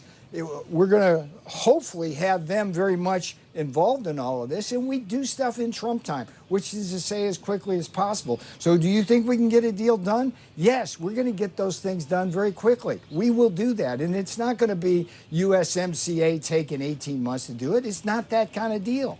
It's a different framework. Okay, I guess we're about to put that. Let's see what happens. Test. Okay, 90 days. We're going to have announcing deals, and we're going to get them done. Take that to the bank. So let me ask you this: you ran through the list of people that are part of this kind of brain trust, right? One person you didn't mention was Elon Musk, who, of course, was out there, said that he would like to apologize for to BRICS, for saying that you were dumber than BRICS because it was insulting to BRICS. My question to you is, have you patched it up with Elon Musk? Elon and I are fine. We're great. It's no problem. I said that earlier. It's no problem. it's like, it's no problem. Look, he's got a job to do. I got a job to do. The president values Elon. He's doing a great job on Doge, and he's paying a very heavy price. And I feel sorry for him on that. Nobody should have their cars firebombed by crazy people. That's just wrong. And nobody should be doing the kinds of things they're doing. But look, the amount of waste, fraud, and abuse, I hope CNN will at least acknowledge that a lot of that waste, fraud, and abuse hurts Democrats as well as Republicans. Yeah. I mean, Look, let's that's just Elon's stay job. on My trade, job is though. trade. Elon does Doge, and the twain doesn't meet, and it's great. I mean, that's a tempest in a teapot, and it's in my rearview mirror, and it's in his, and we're fine. Okay, fair enough. Just again, Steve does such a brilliant job sort of standing in the breach between what I understand from covering Donald Trump almost every day for 9 years and what I'm trying to understand about how the global economy is reacting to a completely sort of uninhibited and really a silo in Donald Trump. He's not a part of any White House policy process at his own White House. Help me understand what that means for our economy. Well, I think the scary thing for the U.S. economy and the global economy was not that Donald Trump showed up as tariff man. He's often talked about that. It was that it was not done in any strategic or coherent way. It was kind of a flat earth tariff man. And I think when people saw the formula, they saw the kind of amateur hour of that. It wasn't just the extraordinarily high numbers, but just the lack of any coherent justification. And I think what started to happen over 3 or 4 days was the administration reached its pain point on several levels. The pain point of people getting their 401k statements and seeing they maybe had 15, 20% less than they did in December. The pain point of hearing recession estimates going from 10% to 2030 to over 60% to people like JP Morgan saying they're more likely. And then this kind of loss of consumer confidence and job approval, which is bad for the economy, but also saps a president's power. And you could feel Republicans starting to stand up to him. So I think when you had this bond crisis, it wasn't that he only cares about the bond market, and it wasn't that it was a master plan to get there. It was kind of the final straw and a little bit of an off-ramp for the president to say, I've reached my pain point. I have to stop the bleeding. And you rightly noted that they started at first with the, oh, no, this is all part of the plan, master plan, brilliant negotiator. And then they kind of started to embrace later, no, Trump was being sophisticated and talking with the Secretary of Treasury about the potential failures on the bond market. Whatever it was the final straw. And I think, as Steve said, what happened was there was a sense of relief. It was suddenly a rational move. There was more discussion that he might be relying more on his Secretary of Treasury.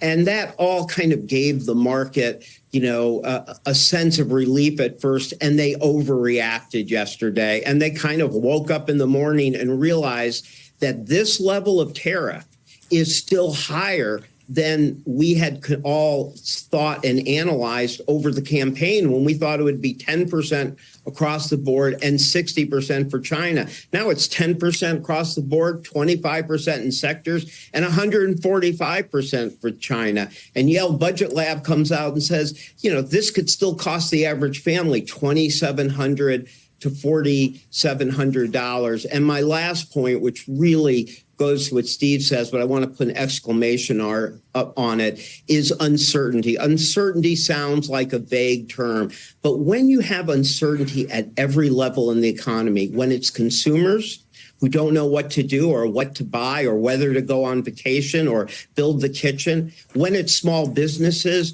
who likewise don't know whether to hire or fire or expand. When it's large businesses who don't know whether to locate, and investors who don't know whether they should be going to bonds or cash or market. You get all that uncertainty together. If everybody simply pauses at the same time, you start having that stagflationary effect where growth is going down from the slowdown of everybody pausing, but inflation is expected to go up because of the tariffs, and that freezes the Federal Reserve. And that, I think, is the very bad situation that we are still in today, and that the market, with a fresh cup of coffee, woke up to and realized. So, Tyler, you guys have the receipts on all of this, on the reporting on how this went down, and the TikTok and the 456 sources telling this backstory. What's most remarkable is how different Bessent and Lutnick are from Mnuchin and Gary Cohn. Just talk about the lack of anyone around Trump who can influence Trump.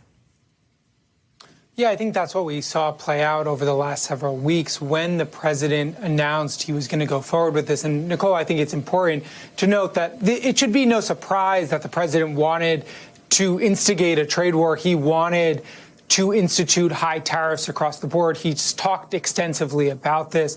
But when he was getting closer to it, as we report in that story, numerous aides went to him, including Lutnick, to try to get him to do a more tailored approach. They wanted him to, focus on isolating China and not create global economic turmoil.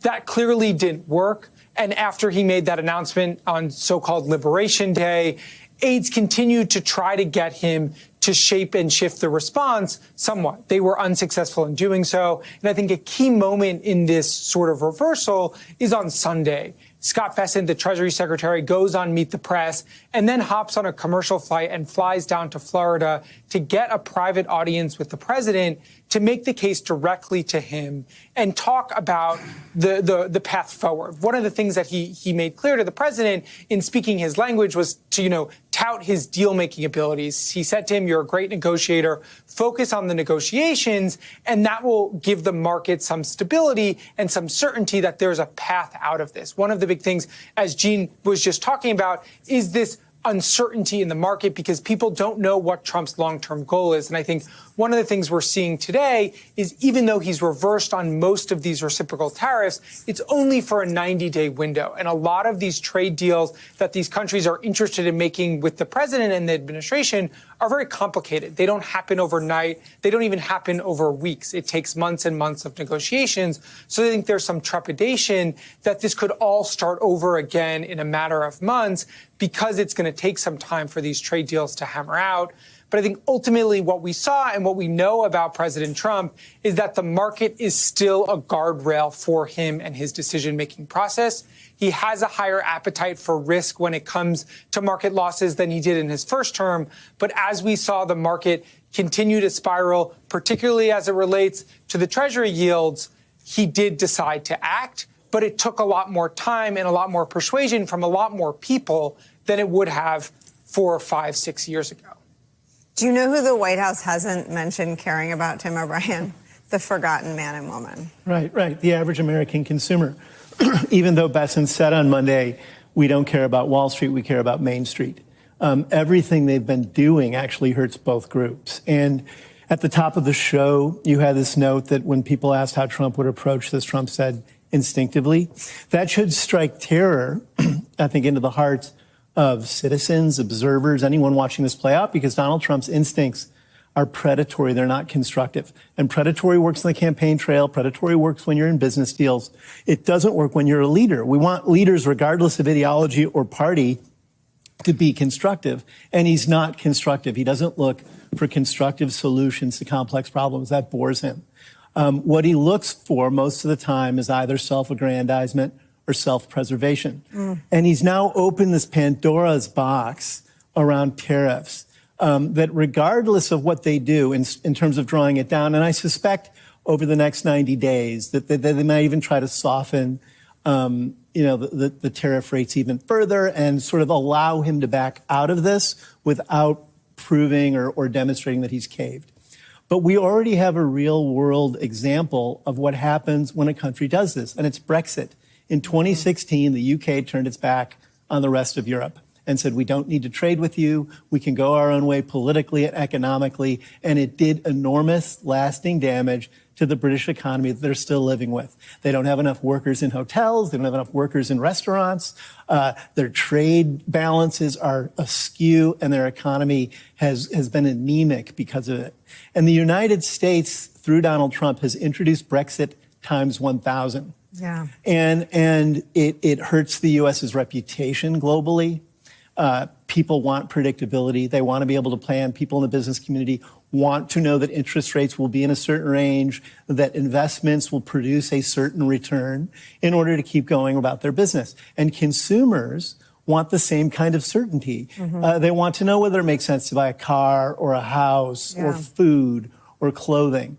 And if both of those camps decide that all of this is so unpredictable and unhinged that they stop spending to just protect their own money, 70% of the U.S. GDP is created by consumer spending. That is what drives that. So when consumers seize, the economy seizes. And you can't just put that genie back in the bottle once it's out in the world. And I think today, when you saw the market plunge again, the market is a barometer in the short term of almost nothing except people's emotions and their instincts. I'm learning that, yeah. Yes, and people are afraid now. Yeah. And that's what this market is saying. And this is going to have knockoff effects for a very long time, maybe for years, if not decades. And I think this administration is going to be hard pressed to unravel what they just rolled out.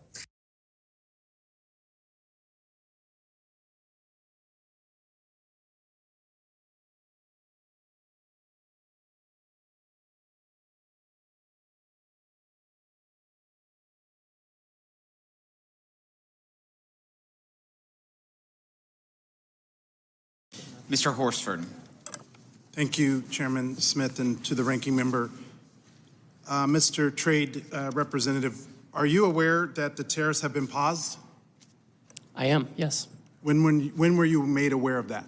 Well, I understood the decision was made a few minutes ago. It's sitting here under discussion. Sitting here under discussion. So did you know that this was under discussion, and why did you not include that as part of your opening remarks? So typically what I don't do is divulge the contents of my discussions with What are the President details of the pause? Well, my understanding is that because so many countries have decided not to retaliate, we're going to have about 90 days. No, excuse me? China increased their tariffs on the United States. Trump blinked. What's the blink, sir?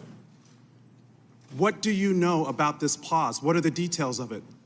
Well, the details, as I understand it, is that China continues to retaliate.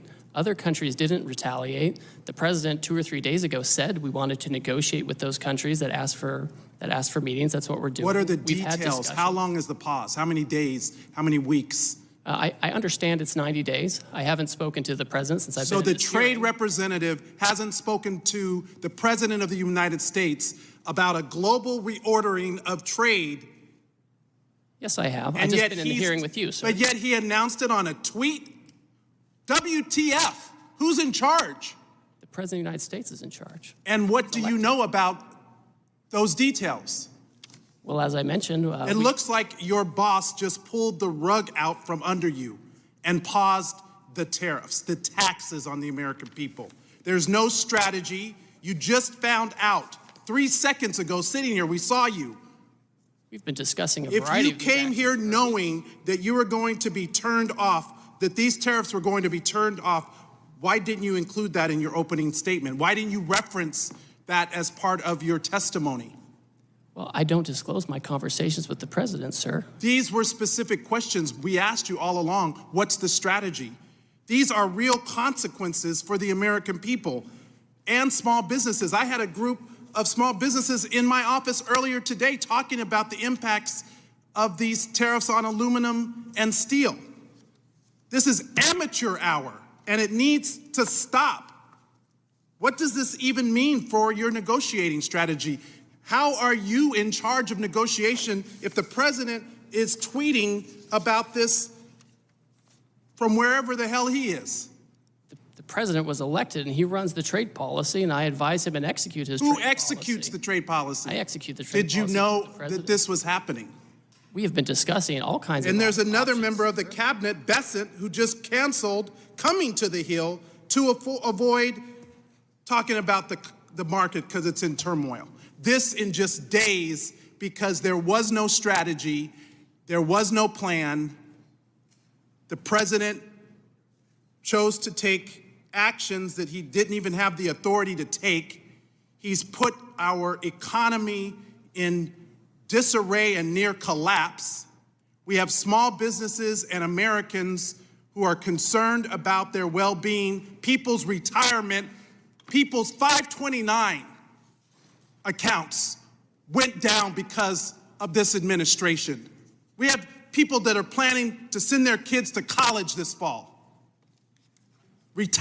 People who are retiring whose benefits have declined. Is this market manipulation? No. Why not?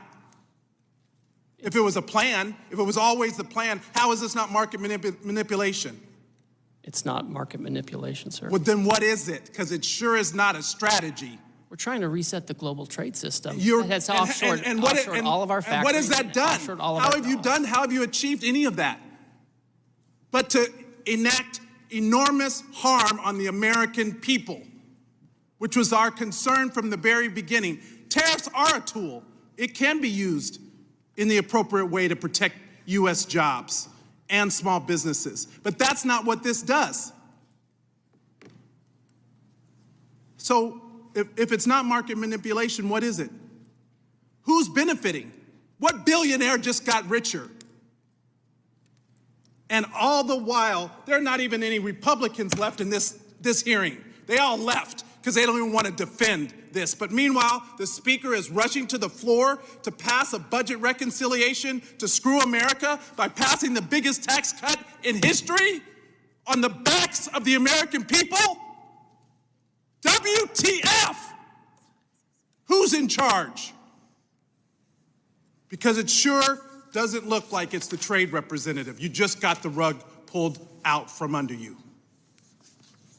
I wish I could feel some empathy, but the empathy I have is for the American people whose very well-being and livelihoods are being affected. This is not a game.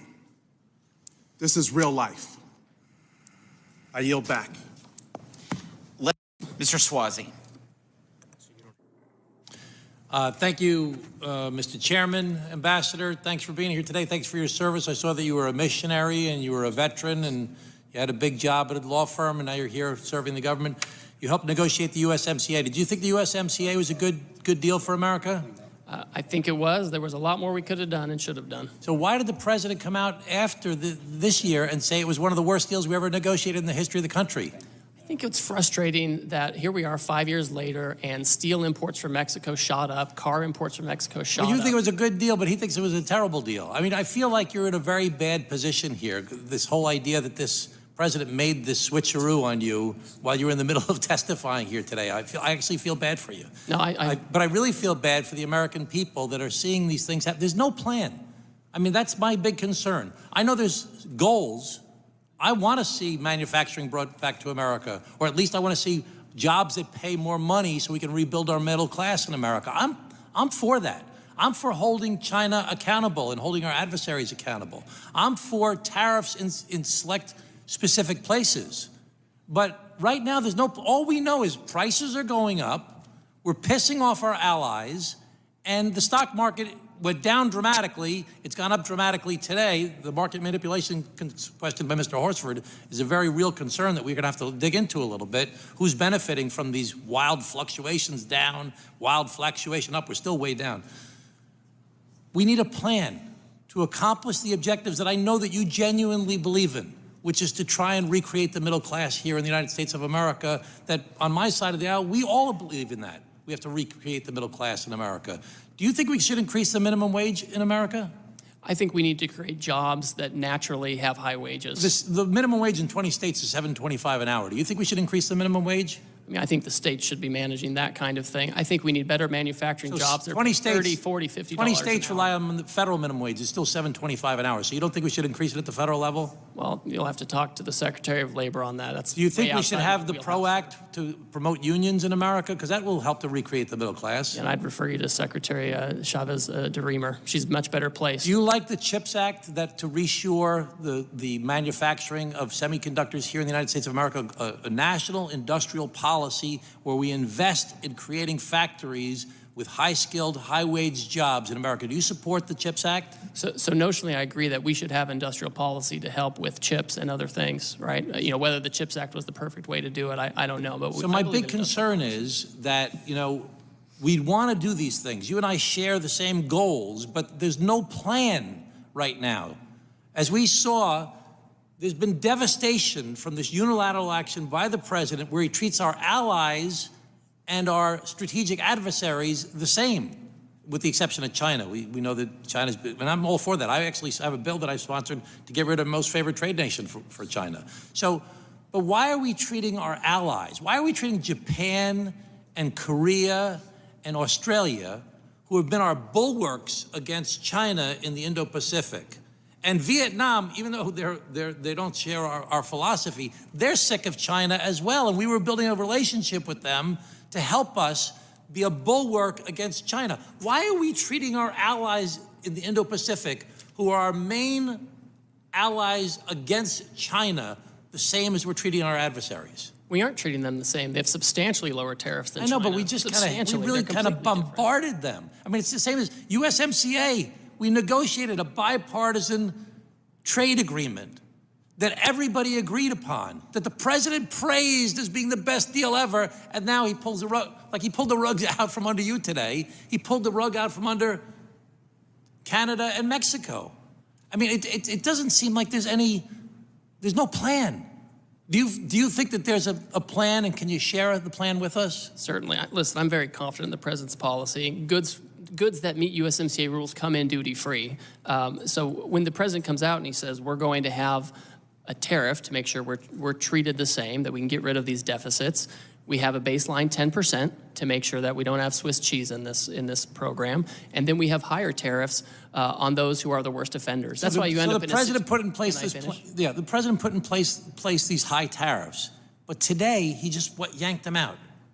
Is that part of the plan? Was that always part of the plan? Well, they're paused. The reality is, a lot of these countries have come to us and they said, we understand American leadership, we understand what you're trying to do, we want to have reciprocal trade with you. China has taken a different choice, and so they're on a different path. Our Western Hemisphere countries, they all have the lowest rate. They have a 10% rate, right? The UK, Australia, they have a 10% rate. These are all the lowest. The big issues are in Asia, where we saw the offshoring, and China is in a category all by itself. Okay, thank you, Ambassador. Appreciate your time today. I'm very concerned there's no plan, and this is being done kind of willy-nilly at the last minute by the president, out of his head. It doesn't really make sense to us. It'd be great if we knew what the plan was and it was shared to us by the administration, and even if it was done in a way for our committee, that we can at least know what's happening. We have a lot of the same goals, but right now, prices are going up, our allies are very upset, and the stock market is on fire. Thank you. Thank you, Mr. Chairman. Thank you. Mr. Gomez is recognized. Let's see what's next, and let's talk to somebody who's got his hands around what's next as well as anybody. And by the way, a product of that burgeoning post-World War II middle class. Bill O'Reilly, product of Levittown, Long Island. It's good to see you, big man. Okay. All right, I'll take that as an answer. So what do you see as the next steps that gets Trump in a position to do better for American workers and not the Gilded Age? You know, I don't like all of this theoretical stuff and all of this maybe, coulda, shoulda.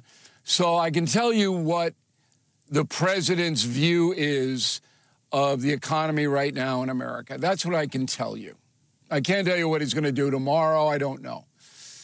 Donald Trump believes that the income inequality crew headed by our pals Bernie Sanders and the radical left socialists, have a point.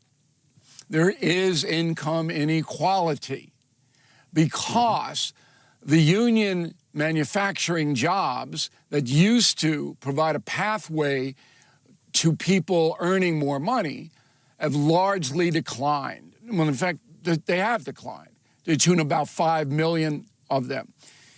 People out in middle America and in the industrial cities now go to service jobs, okay? So they work at Walmart. They sell the Chinese stuff. They don't earn nearly as much as their parents did in the factories. That's his vision for the American worker. Whether you agree or disagree, I'm reporting here. But here's what is more important.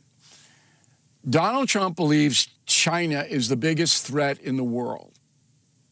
He believes that they're building a ferocious military not to defend themselves, but to spread communism and their ideology all over the world and to dominate the world's economy.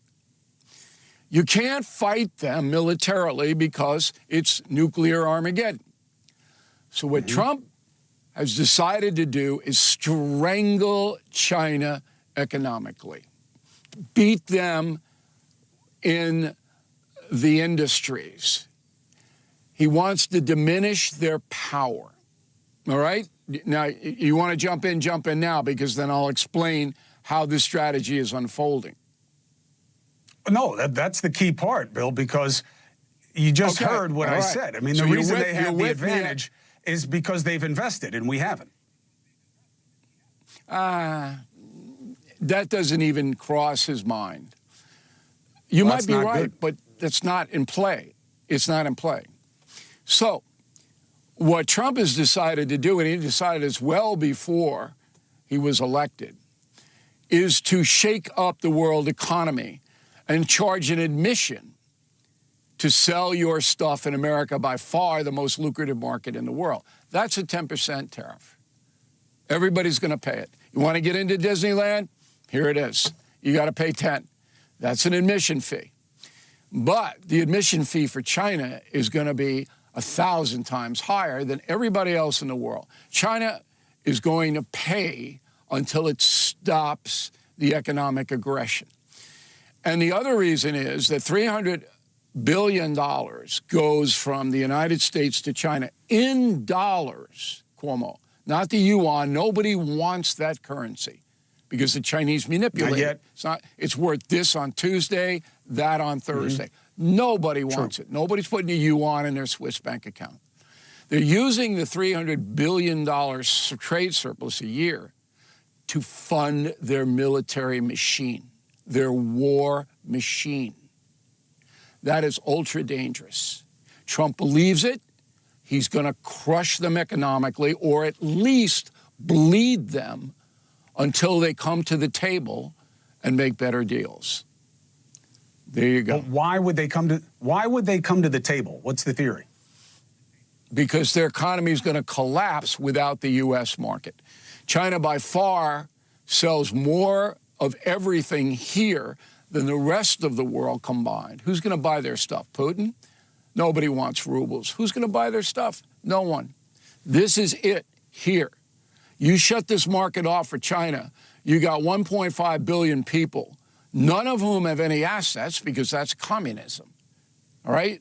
They're living, you talk about living paycheck to paycheck, these people live in day to day. You shut those factories down over there, you can't sell your stuff, you got a hell of a problem. But why, I still don't understand why it comes to pass that we don't buy the stuff. There's a tariff involved that's really high. It makes the prices higher for stuff. We're not going to buy Chinese stuff at that level. Nope. But where are we going to get our stuff then? Nobody is. Get it from Mexico. We'll get it from Canada. Those countries are going to make deals with us. All right? We'll get it from Vietnam is the biggest door pounder right now. Did you know that? Vietnam, which has astronomical protections, is the biggest door pounder because Vietnam will go way faster than China. They'll go over the cliff in a month. China will take 6. But The Chinese are so dependent on the United States, they're going to have to make a deal because Trump is squeezing them. Last question for you. What was the Biden tariff policy? He had continued most of Trump's tariffs against China. He didn't have it. Otherwise, he hadn't been active with it. But he didn't have it. Right. They didn't do anything. Instead, he passed the CHIPS Act, as usual. which is exactly what we need. The CHIPS Act is what he did, and that's what we needed. And that's why he brought over 700,000 manufacturing jobs in here. Okay. The tariffs remained the same. And the same was $300 billion a year going out of here to China. That's not good. Well, listen, I get it. But I have to tell you, I don't know that the American that's people... what the strategy is. I know, I understand, but I tell you what people aren't going to like about this, a few things, but here's just one. I don't think the American people are going to buy, we need to build up our military to match China building that up. They, you know, fool me once, we did that with Russia. Fool me twice, which is, oh, we have to build up because China is. I don't think the American people are going to buy it. They want to see us spend less on defense, not more. Hold it. Fool me? Reagan's buildup took the Soviet Union off the map. Nobody was fooled. We won. The Soviet Union was obliterated. They can't even beat Ukraine. Okay, fine. Reagan blew them off the map by outspending them on defense. I don't think Trump wants to do that, by the way. Trump's not like Reagan. What Trump, his vision is, I can crush or defeat the communist Chinese economically. I can do that. I can weaken them and strengthen America at the same time. Now, I don't know, Cuomo, whether that's going to work because of what you hinted at but didn't quite get to. We are not a disciplined population in America. The Chinese have no say in anything. The folks over there have no say, okay? But here, 2 days of pain, and everybody's screaming, and they're panicking, and they're this, and they're that. We can't absorb it. We're not a big picture crew here. We want to go to Walmart and buy the stuff that we always buy at the same price. If prices go up, we're not going to like it. Prices go up, but they're coming down for food, and they're coming down for gasoline. So that's good. Oil's below $60 a barrel. You'll never hear that reported in the American media. They'll never report it. The price of eggs is down 50%. Did you know that? It's not reported anywhere.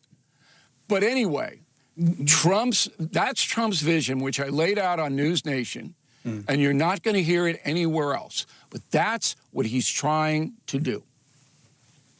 Bill O'Reilly, I appreciate you for the insight. Thank you very much. I hope so. I appreciate you. I'll talk to you soon. Hey, thanks for watching. Go to joinnn.com to find News Nation on your screen. And don't forget, click the red subscribe button below to get more of News Nation's fact-driven, unbiased coverage. No end in sight to the largest man-made disruption to the global economy in recent human history. Markets today resuming their plunge, the Dow down about 1,000 points. The sell-off gaining steam after the White House said goods from China would be subject to a 145% tariff rate. That's higher than what Trump had said yesterday, when he said that rate would be 125%. Essentially, markets spent yet another day trapped between what Donald Trump says he's doing and what his administration says he means when he says what he's doing. Brand new reporting by the New York Times reveals why this keeps happening and just how isolated Donald Trump is from any semblance of a policy process in his own administration. The New York Times reports this, quote, many of Trump's most senior advisors and officials were unaware of this major shift in policy until the last minute, because as recently as Wednesday morning, Trump was still indicating he was sticking to his previous plan, driving his sudden reversal, his fear that he and he alone would drive the world into an historic financial crisis. New York Times reports this, quote, the economic turmoil, particularly a rapid rise in government bond yields, caused Mr. Trump to blink on Wednesday afternoon and pause his reciprocal tariffs for most countries for the next 90 days. It left his aides scrambling to somehow try to spin the reversal as a win. We've had more than 75 countries contact us, and I imagine after today there will be more. So it is just a processing problem. If I could just add to what the Secretary said, many of you in the media clearly missed the art of the deal. You clearly failed to see what President Trump is doing here. We missed the art of the deal. Okay. Stephen Miller went even further, though, than that. He said this, quote, "You have been watching the greatest economic master strategy from an American president in history," end quote. Hours later, Trump admitted that it wasn't a master strategy at all. He admitted on camera that he was reversing course because of the markets. Can you walk us through your thinking about why you decided to put a 90-day pause? Well, I thought that people were jumping a little bit out of line. They were getting yippy, you know? They were getting a little bit yippy, a little bit afraid. Markets were getting more than a little bit yippy, though. By Tuesday, Trump had wiped out $10 trillion in wealth in just a few short days. And it was what his team was fearing. The Times reports this, quote, "Behind the scenes, senior members of Trump's team had feared a financial panic that could spiral out of control and potentially devastate the economy," end quote. On Sunday, Bessent made a direct plea to Trump. Times goes on, quote, "Mr. Bessent advised the president to focus on negotiating with other countries, saying Trump is the most adept negotiator there is." But he also stressed that Trump needed to articulate the end game of his plan because the markets needed more certainty. The president apparently absorbed only part of Bessent's message. On Monday morning, he drafted a Truth Social post to say talks were going to take place with countries. He changed it to say that they would negotiate. By Monday afternoon, he told reporters, quote, "Virtually every country wants to negotiate." There still was no coherent expression about the end game. Did the president want to use the levies as a negotiating tactic to cut better deals for the U.S., or was he intent on leaving them in place as a blunt instrument to raise revenues and force manufacturing back to the United States? 3 days later, the answer to those questions remains unclear to everyone. When he was asked about how he would decide his next moves, particularly exemptions on tariffs, he said this, quote, "Instinctively, Donald Trump's manufactured volatility continuing to fuel a market crash," is where we start again today with CNBC senior economics reporter Steve Leisman. Steve, what is happening? Well, if you don't mind, I'd like to go back to my appearance on this show yesterday where I said that the announcement by the president was far less than it appeared to the market. And I think what happened is the market has come to that conclusion, that what happened was the president took off some of the reciprocal tariffs, but left a whole bunch of tariffs on and cranked up that tariff, as you correctly reported, on China to 145%. Well, what did that mean? It left us with tariffs that were not only just a little bit below where they previously had been. And I'll give you the numbers one more time here. We had tariffs of 3%. We went up to 30% under the president, and now maybe they're like 25%. So we still have the highest tariffs, or you want to call it one of the biggest tax increases in American history here. And that has not gone away. And so what happened is people lowered their forecasts, but didn't do away with their forecast for lower growth and higher inflation, which puts the Federal Reserve in this pickle here of they don't know what to do or how to respond. Nicole, what's going on broadly here, I hate to say this, is both American investors and global investors are selling America. And what does that mean? It means that everything that America produces right now in terms of financial assets are lower. Bonds are lower, the dollar is lower, and as you know, stocks are lower. You guys over there in the political department, you have an election every 2 or 4 years. We have an election every day here in the stock market, and the incumbent's been on a losing streak. Tell me how psychologically impactful this week is in terms of the markets and the leaders and the movers seeing Donald Trump differently than they did 10 days ago. Well, you know, you pointed out yesterday, and I took that as an interest advisedly, this notion that maybe there was some flexibility on the part of the president. And I responded to you, and we can go back and forth on this, that it is interesting. There was flexibility, but look at what it took to get him to be flexible. So I'm not sure how much solace you take from that particular development. Psychologically, well, first of all, you want to start to talk about financially. There are deep losses out there. There are potentials for margin call. And as we also discussed, there are losses and concerns within the financial system that seem to be a little bit better today, I need to report, in terms of that. But there are still losses out there. And psychologically, what we're hearing is that all of this uncertainty freezes households from spending and it freezes businesses from investing. People will figure out how to get through this if they knew what the rules are. But again, we have this 90-day problem that was going to be things negotiated. We don't know. It is maybe important. The president said that 10% across the board tariff could be negotiable. I think he said depending upon what's offered. But it is really hard to plan, hard to forecast. These forecasts aren't right always. Sometimes they're almost always wrong, but they give you a baseline to figure out where the future is going. It is very hard in a fog. I will tell you, one Fed official said, this is the kind of fog you don't keep driving with your lights on and your wipers on. This is the kind of fog where you pull over, you put on your hazards, and you stop driving. Well, then let's stick with the, I'm from San Francisco, so I love a good fog analogy. What happens when all the consumers do that? Right? I mean, we're the consumers, and what's on the shelves at Walmart is unchanged by any of it. Maybe flexibility was a wrong word. Maybe a lack of permanence is a better way to describe any position Trump takes. But what happens when the tariffs, the policy that the markets are still reacting badly to, which keep going up? Not only did they not come down, they've gone up 3 times since Monday. What happens when the consumers weigh in by not buying things? Well, that's a real effect. There's 2 impacts here. One is what we call the wealth effect. People will spend some percentage of their increase in wealth in the stock market. They think it's about 5 cents on the dollar. It matters less with lower and poor income people. It matters a lot more with rich people who tend to drive spending in this country. So that's a direct financial effect. Then there's the sentiment numbers.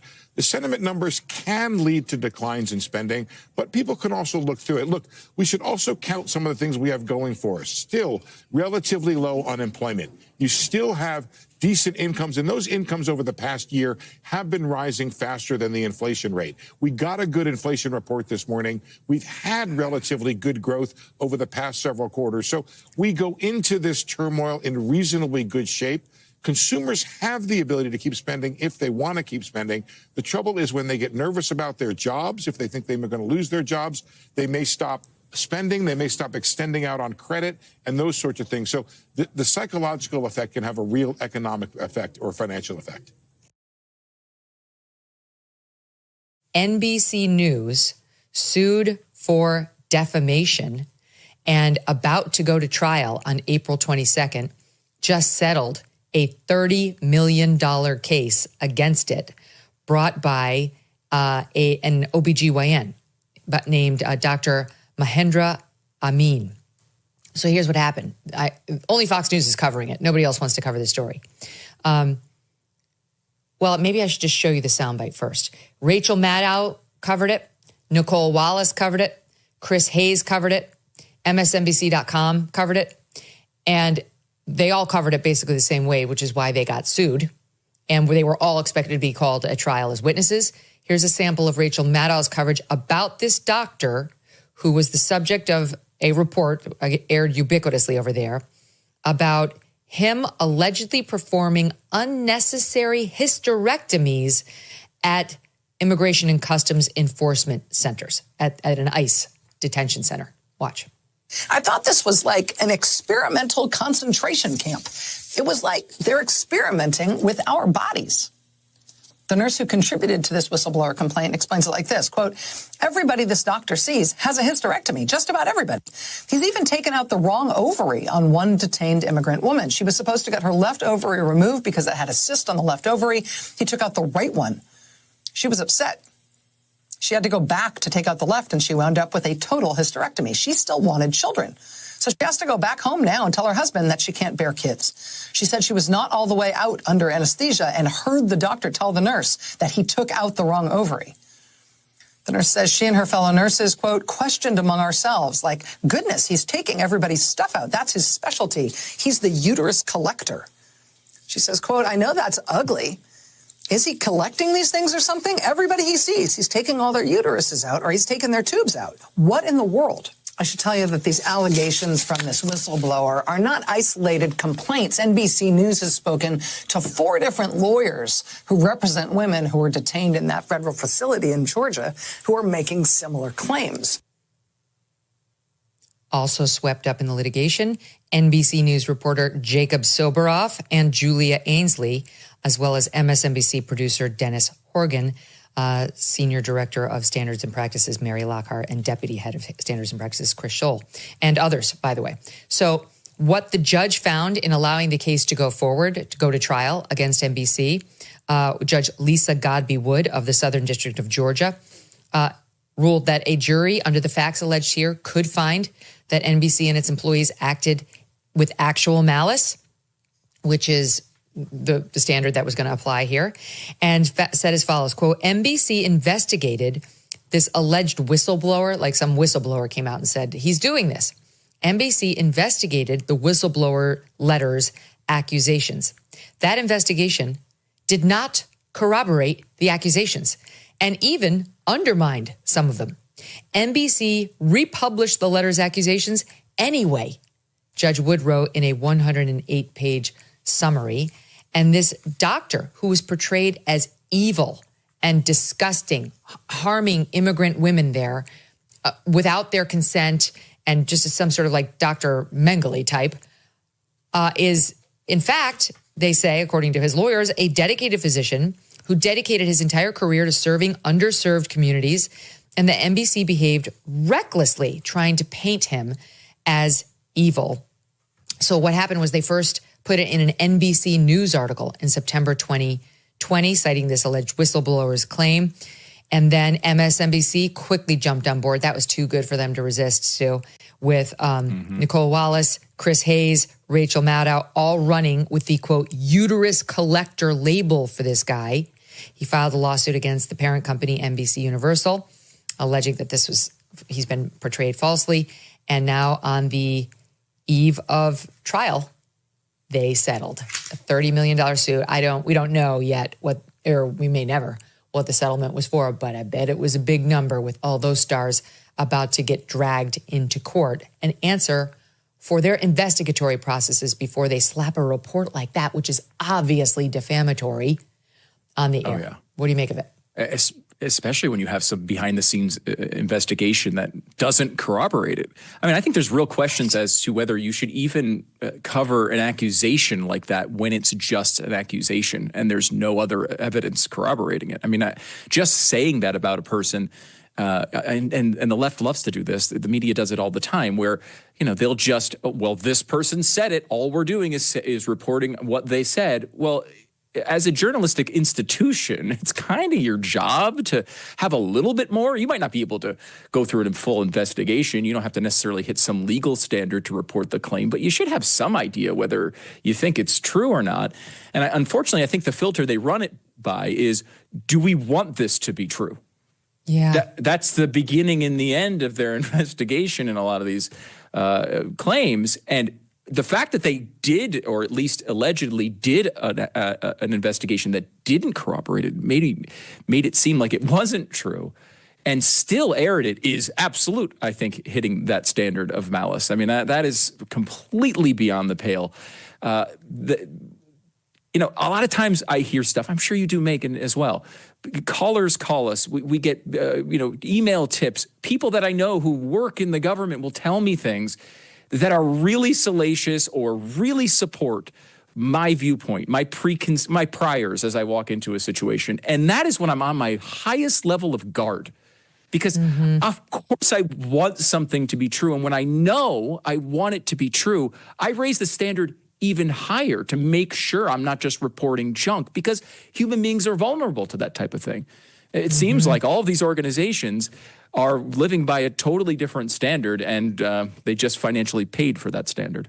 It's amazing because NBC has a very well-paid and well-experienced standard and practices group that you can't get anything on the air without going through these people. I've told the audience this before, but we were doing a report on my 1 year morning show over there, and it was about Roger Ailes. I think he died. I think it was that he had died. I can't remember, to be honest, but it was I don't remember what year Roger died, but it was shortly after I left Fox. And it came up that he had been involved in the Me Too thing and everything that happened at Fox. And I was reading this script that said several women at Fox News accused him of sexual harassment, including yours truly.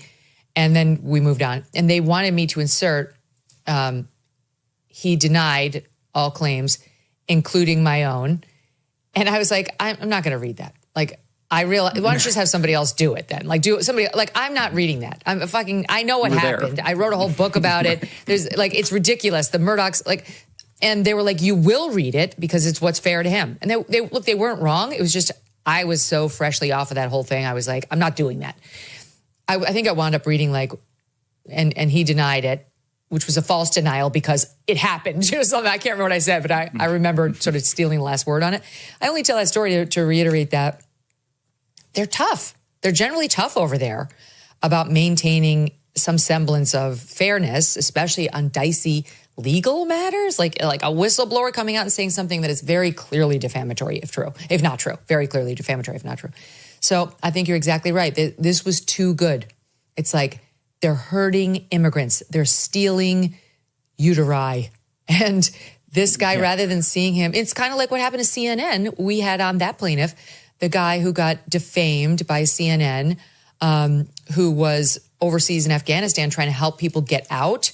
And yes, he charged a fee to help people get out. It was in line with what the fees are to get out. But they completely ripped this guy as though he was profiting off of the pain of others. No, this is a service. You can get hired and you can, big companies hire him to get their people out. And they made him seem like he was this opportunist. And all these texts came out in the litigation saying he has a punchable face. And they were mad that he called them back prior to the report to actually weigh in. They're like, oh God, now he's calling. No, an honest reporter wants that. You want the other side to be able to weigh in. Anyway, it's just one of many examples that we've seen of corrupt media. Tariff wars, stubborn inflation. No wonder gold has been routinely, especially recently, hitting all-time highs. In volatile markets like the one we're seeing, do not sit on the sidelines with your head in the sand. You can take control and safeguard your savings. This is why so many Americans today are turning to Birch Gold Group. They have helped tens of thousands convert an existing IRA or 401k into an IRA in physical gold. Is it time for you to hedge against economic instability with gold? To learn how to own physical gold in a tax-sheltered account, text MK to the number 989898. Birch Gold will send you a free, no-obligation info kit. Again, text MK. We've talked about concerns about a kleptocracy in the United States. This morning, President Trump posted on social media that it was, quote, a great time to buy stocks. A few hours later, he announced a pause on tariffs, which sent the market skyrocketing. Your colleague, Senator Adam Schiff, says Congress should investigate whether Trump and his inner circle engage in insider trading. Do you agree? I noticed that, and that's just one of another outrageous things. Imagine, I don't know for a fact, but would I be surprised if there were people who hours before knew exactly what Trump was going to do in rescinding his tariff proposals, understanding that the stock market would soar and you make huge amounts of money? Would I be shocked if we learned about that in the days to come? No, I would not. Does that announcement that he gave cover to anybody who did buy stocks? Well, what it does do, look, if you know 2 hours earlier that the stock market's going to go, what are you going to do? You're going to buy a hell of a lot of stock. You can invest in the stock market. But it's not only that. I mean, you got a president of the United States who is now working to give government cover to crypto, and whose family is involved in crypto, makes money by selling coins, crypto coins. Anybody can contribute, which is a direct line to the president. So, I have serious problems about all that. We're just seconds away right now from March PPI data. I want to get straight over to Rick Santelli. He is standing by at the CME in Chicago. Rickster, the numbers. Yes, these are our March read on producer price index, the more wholesale side of the inflation equation. And they're big numbers, down 0.4 on headline, down 0.4. That would be equal to where we were in October of 23. And if we find a lower number, you're going all the way back to April of 2020 in the COVID-affected era, and that was down 1.2%. Now, let's strip out food and energy, down 0.1%. That equals where we were in February. It equals where we were in July. To find a lower number, you're in April of 2020 at minus 0.3. If we look at ex-food, energy, and trade, it is up 0.1, also much less than we were expecting. Up 0.1 equals where we were in November of last year. To find a bigger, smaller negative number, you're minus 0.8 in April of 2020. Now let's look at year-over-year final demand,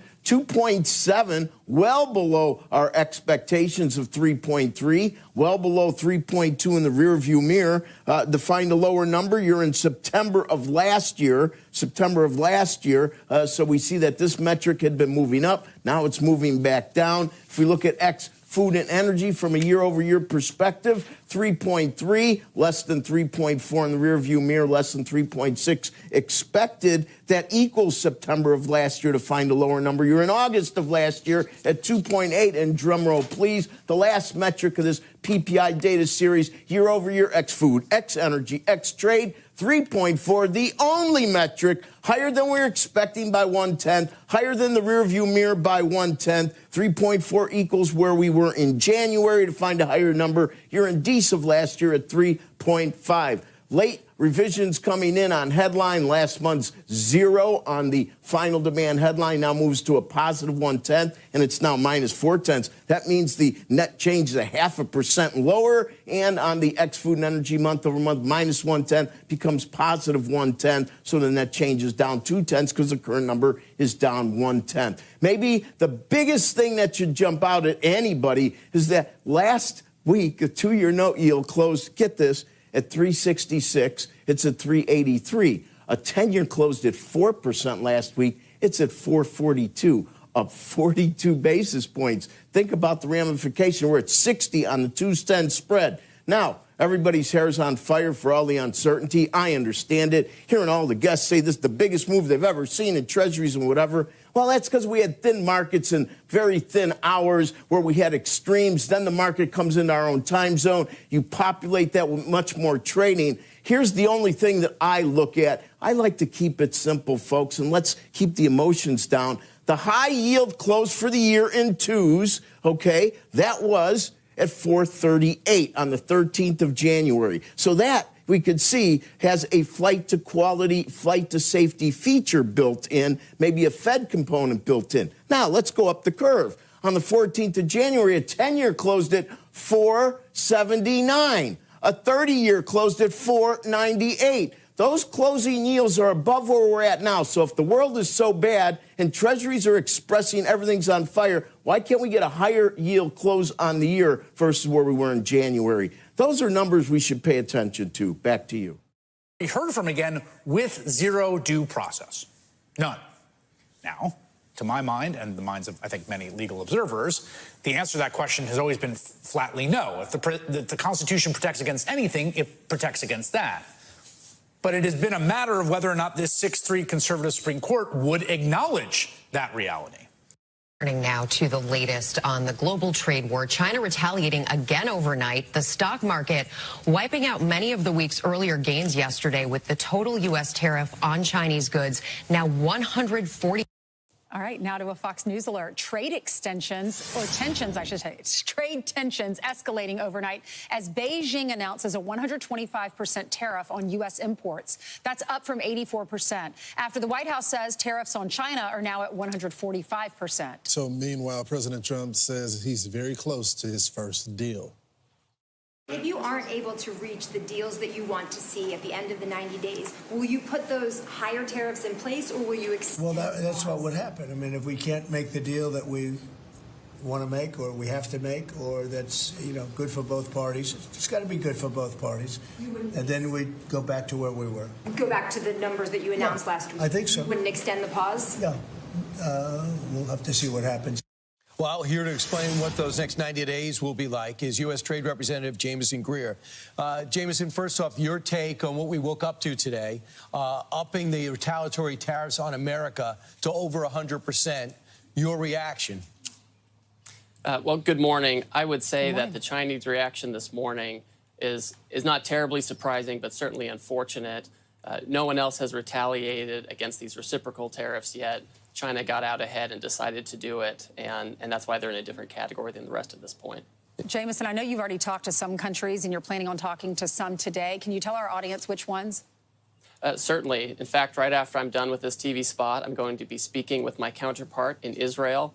Over the last 2 days, I had a long discussion with the Vietnamese. We're speaking with the Taiwanese later today as well. I have a full dance card. Yeah.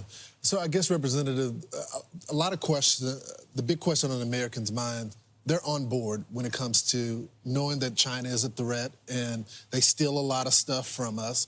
Is there a plan to make up the difference for some of those businesses that are going to be hit hard by this trade war? Well, certainly. And part of the reason we're doing negotiations is to achieve more fair and balanced and reciprocal trade with other nations. And part of this means opening up their export markets. As we all know, there have been so many barriers to U.S. products in foreign markets for many years, whether it's tariffs or non-tariff barriers or other things like that. And so as we're meeting with these countries every day, we're talking about ways where we can have more U.S. exports and give our producers alternative markets to China in addition to China. All right, so when we look at China, tell me if these numbers line up with your numbers. We get 73% of our smartphones, 78% of our laptops, 87% of our video game consoles, 77% of our toys from China. If those numbers are correct, the marketplace is going to get severely hit by these tariffs. So I understand that we do import a lot from China, and that actually, to me, underscores the urgency of the situation. We've become so dependent on this.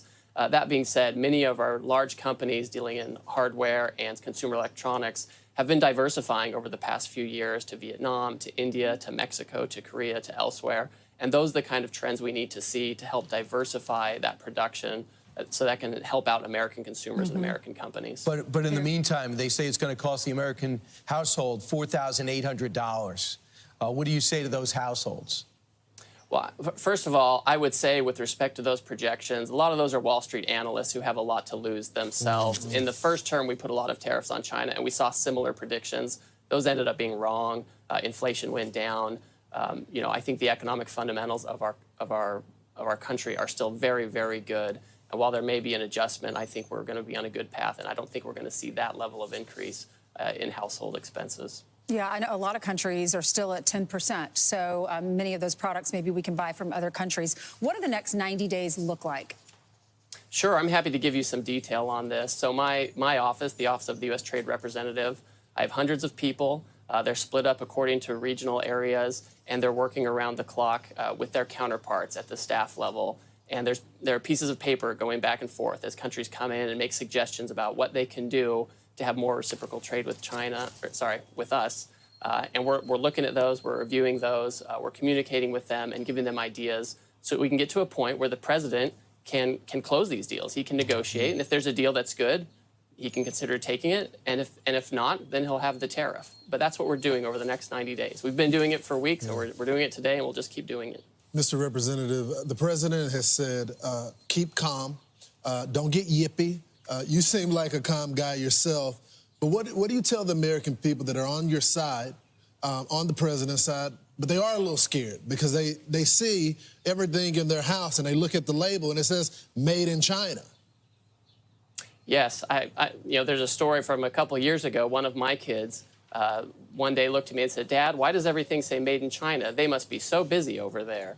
And they're exactly right. But again, this has been a bipartisan approach for the past almost 8 years at this point, that we need to diversify from China and be able to source from other countries. And so I'm obviously sensitive to the needs of households and what we're seeing. But we've been put in a position and a point of emergency, frankly, where if we can only maintain our standard of living by being dependent on China, who is a strategic adversary, that's a very dangerous position to be in. And so we need to accelerate this.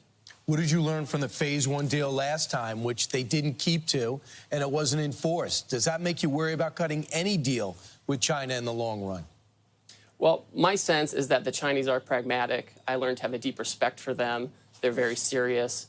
They understand power and realpolitik in the international arena. When we did the phase one deal in the first couple of years, where the Trump administration was still there, we actually were able to enforce it. They bought more ag products from us in 2020 and then even 2021 than they had done in history. So it is a matter of enforcement. And I think if there's mutual understanding, mutual respect, and a real agreement, you can actually move the ball forward. Okay. Thank you so much for coming on this morning. You've had a busy week. Right. Just exit question. Can you get 70 deals done in 90 days? I think we can get enough deals done to the president so he can be comfortable that we're moving the ball forward, making trade more reciprocal, and pushing forward American prosperity. Okay. Thank you. Thanks, Representative. China escalating the ongoing trade war with the U.S.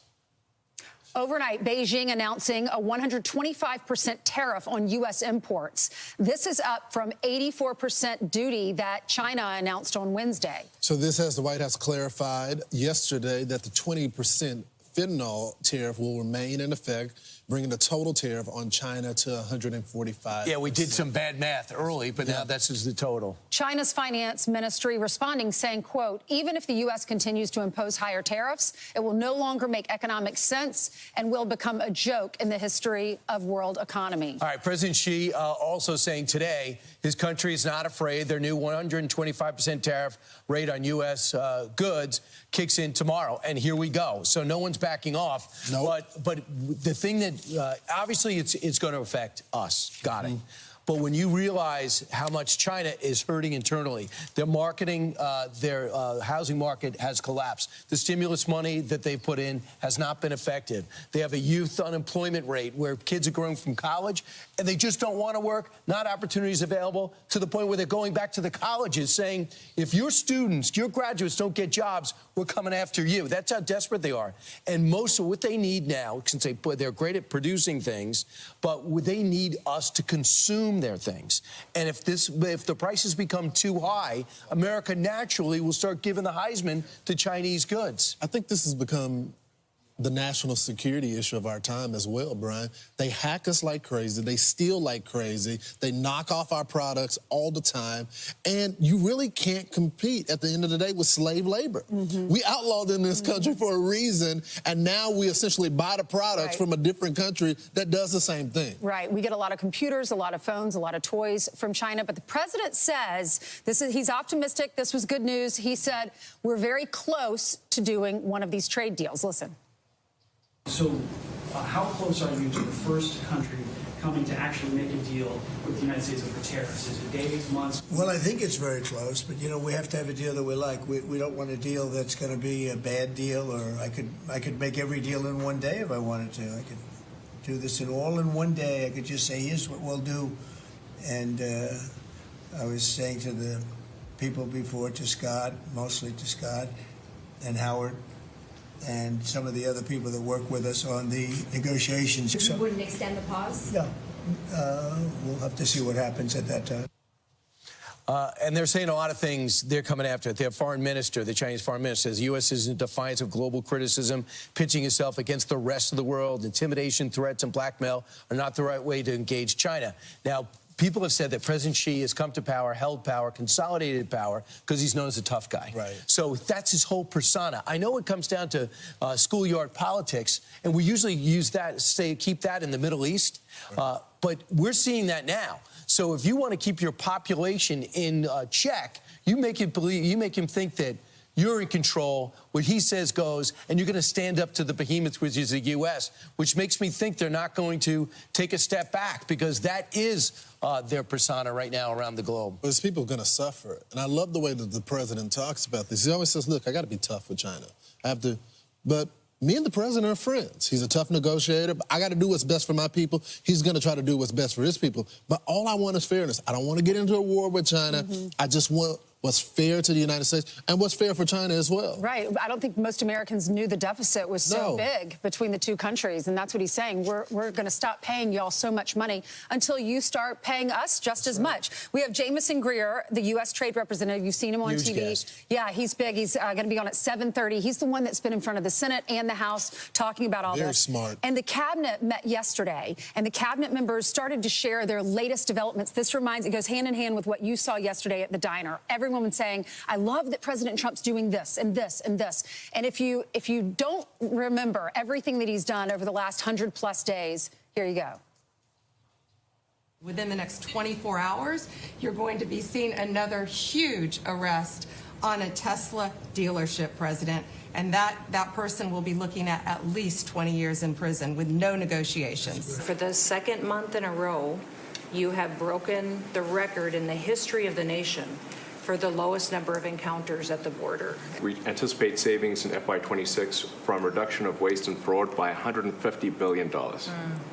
And I mean, and some of it is just absurd. Like people getting unemployment insurance who haven't been born yet. I've had over 100 people working around the clock to scan the paper around RFK, Senator Robert F. Kennedy's assassination, as well as Martin Luther King Jr.'s assassination. By September, we will know what has caused the autism epidemic, and we'll be able to eliminate those exposures. That's incredible. I said Think about 100 that days. last line. It'll be What? 100 days on April 29th. That last line, we're going to figure out by September what has caused this autism epidemic. We'll be able to know or tell America by then. Well, I mean, that's huge promises. No backing off that deadline. One thing is, they did update us. This is what President Trump wants to do. It's your government. I'm going to let you see what's happening. It went on for over an hour. There's no better programming in the country than when President Trump gets his cabinet members together or when he has these meetings, whether it's gun control or anything else. Bring the cameras in. You'll see it in real time. I have you bring the governors in. Leave the cameras on. Let the governors ask me questions. Same thing with Right, mayors. the transparency in this administration is just unmatched. I mean, he wants the American public to see everything. And this is not a ceremonial cabinet. They're working, and they're telling the American people what they're doing. You can criticize them all day. You may not like them personally, whatever the Democrats want to throw at them. But they ran on an agenda, the president did. He selected a cabinet. They debate each other, but they're not backbiting, not stabbing each other in the back. They're duking it out in private and giving the American people what they voted for. Yeah, I would say add a couple of things. It looks like, again, Taiwan, Japan, South Korea have all talked about different things they're going to do. I think we're going to start seeing deals being done. Scott Bessent kind of talks about that. It's overwhelming to have 70 countries call you. But the other thing I see is Amazon comes out, and Amazon's CEO warns Americans, cheap prices on everyday goods could be a thing of the past. Okay, fine. You know why? Because 75% of all your material, everything you have on your website is China. And we don't even know it, doesn't say it. A lot of them are knockoffs. You don't police it. You just put it out there and say the American people aren't complaining. You know who's complaining? The entrepreneurs. I was talking to Artie Lee, the creator of LifeHack. He says that he finds out, he pioneers this, he gets a patent, spends all this money, gets all his clearances. He gets up in the morning and China knocked off his product, and it looks exactly like his on Amazon listed right next to it. He goes to our trade representative. They go, yeah, we have this problem all the time, but they don't listen to our court decisions. They don't listen to our court. How long are we going to put up with this? This thing is fundamentally, no matter what the rate is, we're built to lose this. Europe is built to lose this battle. How much longer are we going to be punching bags? It's not fair. I'm Steve Doocy. I'm Brian Kilmeade. And I'm Ainsley Earhart. And click here to subscribe to the Fox News YouTube page to catch our hottest interviews and most There's new reporting just coming into the Situation Room right now. We've learned that the Trump administration had private negotiations with China, warning officials there against retaliatory tariffs. But those behind-the-scenes talks evidently did not work. CNN's chief national affairs correspondent Jeff Zeleny is over at the White House watching all of this for us. Jeff, what's the reaction over there after those warnings apparently fell on deaf ears? Well, if they did fall on deaf ears, but it's just the latest example in the really day by day the deepening trade war that is underway between the United States and China. Yes, we are learning that U.S. officials privately behind the scenes urged China to not retaliate. In fact, the Treasury Secretary Scott Bessent has been saying that publicly all along, warning countries to not retaliate. Well, those warnings have fallen on deaf ears, particularly with China, as they raised their tariffs to 125%. The question now is which side is going to blink, if either. And Matt was just talking about consumer confidence. The prices are going to go up. There's no question about it. That's what the White House is bracing for. That's what the administration is bracing for. It's one of the big reasons the president had a dramatic pullback on a sweeping tariff plan just a couple days ago. And the market, of course, reacted very well in the moment. But in a couple days since, it certainly has not. The bond market also has not strengthening. So this is going to be one of the central questions here. But Wolf, we are also learning just inside the White House, the president, as he embarks on this 3-month pause on a sweeping tariff plan, there's competing views from his team of economic rivals, if you will. Scott Bessent, the Treasury Secretary, a long history on Wall Street, he is one of the people the president is listening to the most on this, of course. Kevin Hassett is as well. But Peter Navarro, the man right in the middle of the screen there, he is someone who has been very pro-supportive of these tariffs, and the president did not heed his advice this week. So as the president goes forward on this, as the consumer sentiment prices rise, which advisor is going to sort of win out on this? So there's no doubt the president at the center of all these new trade negotiations now has to negotiate with some 90 countries or so. So, Wolf, all of this is coming front and center here is the economy. That inflation report, the rising inflation, is one of the biggest challenges, one of the biggest worries for this administration.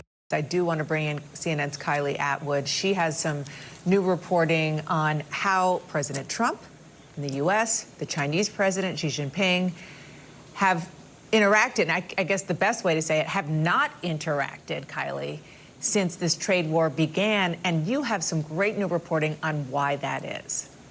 Dana, just hours before these new retaliatory tariffs came out from China this morning, the Trump administration had privately warned Chinese officials of two things. First of all, not to retaliate, which we heard from Trump time and time again over the last few weeks, but also that China should be requesting a phone call between President Trump and President Xi. China has not done that so far. They've been telling China to do this for months now, according to a source familiar with that working level dialogue between the two sides. We know that Xi and Trump spoke before inauguration. They haven't had a conversation as this trade war has escalated. And senior White House officials tell Elena Trine that Trump is waiting for Xi to make the first move here. He thinks the onus is on the Chinese leader to do so. But when you talk to folks, there's a fundamental disagreement about how this could all come together. And that is one of the challenges, as there is this remaining question, an urgent question, really, as to how they're going to create an off-ramp for this escalating trade war. Here is where the trade war stands right now. 145 going up against 125. These are the tariffs between the world's two biggest economies. And here's another number, 4,700 or about $400 per month. That is how much more money Yale's now estimating, the Yale Budget Lab, that President Trump's tariffs are going to cost average households each year. And with just hours left in trading, the Dow right now up. You're seeing that swing here going into the afternoon, up almost 650 points. But it was up and down there throughout earlier in the day. With us now, we have CNN business editor-at-large Richard Quest. We have CNN chief national security analyst Jim Sciutto as well. Richard, a key economic gauge, the consumer sentiment now at its second lowest level on record, going back to 1952. Why? We shouldn't be surprised with all that's coming out and all the worries about tariffs. It's not just that, it's the complexity of everything else as well. The changes within the federal government, the worries about job losses, the worries about a slowing economy, higher inflation, and eventually you get these what's known as soft data. They're surveys like the Michigan survey, consumer sentiment, and it's a really worrying number because at some point these sentiment surveys feed into hard data of real consumer spending. And we know this from history and precedent. That's what happens. So when we see a number as bad as this one, it is only a matter of time, unless anything else changes that would suddenly make people more cheerful. Look at that chart. I mean, just look at it. Unless people suddenly become more cheerful, why would this not translate into spending? You see, that consumer lab, the lab from Yale, that number of 4,700, that is providing you don't start substituting goods. In other words, pre-substitution, if we just continue as we are now. But of course, people will start to substitute. They will find other goods. And as the Christmas Tree Association said a moment or two ago, it's going to be very difficult to find substitution of many things that we currently get from China. Yeah, you'll be surprised just how much we get exclusively from China. And Jim, I'm really curious to get your perspective on the White House's handling of this situation. Not so much the tariffs that have been announced, but this reporting that the White House, that officials have made clear to Beijing that they want Xi to ask for a call with Trump. Yeah. Trump hasn't reached out directly. What do you make of that approach? And the White House saying they want Xi to reach out first. I think, can you get any more high school in matters of state? It's ridiculous. He's got to call me, Jim. Yeah, and listen, what's interesting is, as I was reporting yesterday, the Chinese impression is that they are willing to at least negotiate, not necessarily on Donald Trump's terms, but to talk. But their impression is that the U.S. has not opened channels and not made an effort to open up channels to allow that. So now you have the U.S. president say, well, you know, I'm not going to open those channels. China has to open them first. It's kind of ridiculous at the end of the day, because you are playing with the interests of American consumers, Chinese consumers, et cetera. The other point I would make about China's reaction today in not quite meeting the U.S. tariffs, 145%, U.S.-China goes to 125. And in Xi's statement, he says, we're going to 125 in response. That's as high as we're going because this is getting a little ridiculous, right? And that's both a signal to say we're not going to get caught up in this tit for tat to the degree that the president is, but it's also an opening to say, okay, we're capping this for now, and that perhaps offers a way forward that we could begin talking about how to bring these down. You've lived in China. You've covered China for some time now. As we're looking at this question of who's going to blink first, with two very different political systems, what is your gauge on this? Well, different systems, listen, one's a democracy, one is not. One's a single-party state, very much not a democracy. But China does have politics, and Chinese leaders do not want to be seen, we were talking about this yesterday, I believe, do not want to be seen as capitulating to America. That is not good politics for a Chinese leader. Long colonial history to go back into, we could talk for hours, but they don't want to be seen as kowtowing to the West here. So the browbeating is not a great diplomatic strategy. And we've seen that in the past as well. Now, we should say, Donald Trump mixes in with the tariff browbeating some comments about how good a friend he is with Xi. But we'll see if the door has been closed for now, or if there's a little bit of an opening and perhaps they start opening those channels. Richard, it's interesting to explore the power that the EU has now, because they can tip the scales in terms of how impactful these tariffs will be for either nation, depending on where negotiations land. So you've got the Spanish Prime Minister in Beijing. You've got the EU basically saying, well, we're going to start looking at other markets. I think this will most certainly give a huge boost to China-EU relations to try and complete some form of trade agreement, because everybody is now wanting to circumnavigate the United States. Now, you can't up to a point. There are certain things, there are certain inalienable bonds of trade between the EU and the US. That doesn't mean to say you can't reduce it, your reliance. And just as much as the US is now saying, we want to reduce our reliance on China, we want to make sure we are no longer strategically dependent, the EU absolutely is saying, is there a deal to be done with Brazil and Mercosur? Is there a deal to be done with ASEAN, a stronger one? Jim, can I just ask Jim, do you think, sorry guys, but do you think that the Xi statement is actually a sort of not a white flag, but just a sort of an olive branch that both sides can now take to move forward? I think it has two sides to it. One, it's a bit of a message to the U.S. to say, this is silly. This is getting silly. We're not going to play this game of chicken. But Xi Jinping. Also, by not going right up to the level of U.S. tariffs, I think one can look at that as a small opening for discussions. Both of them want to talk. Now the question is, I suppose, who picks up the phone first? That's where we are.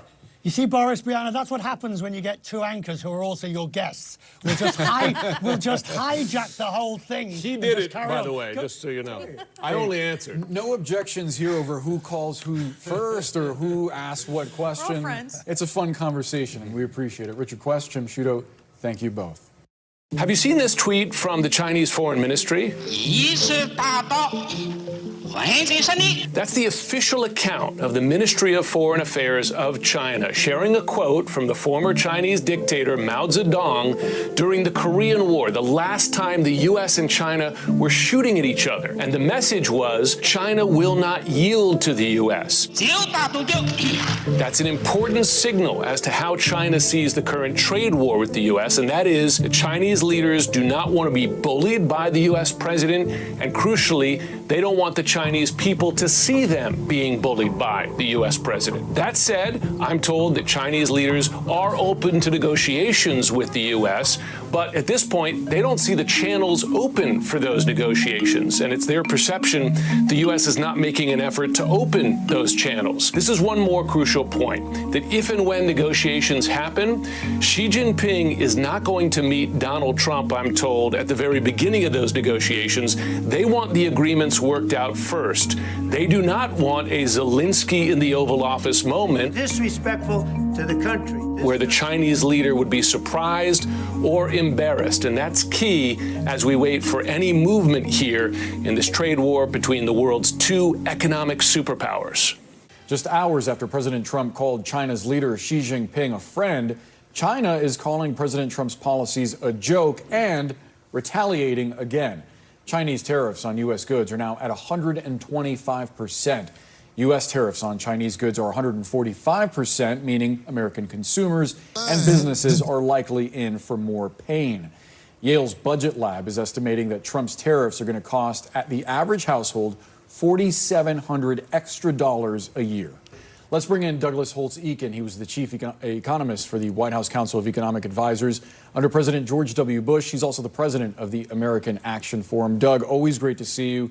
What does this Chinese escalation of 125% on U.S. goods mean for the U.S. economy?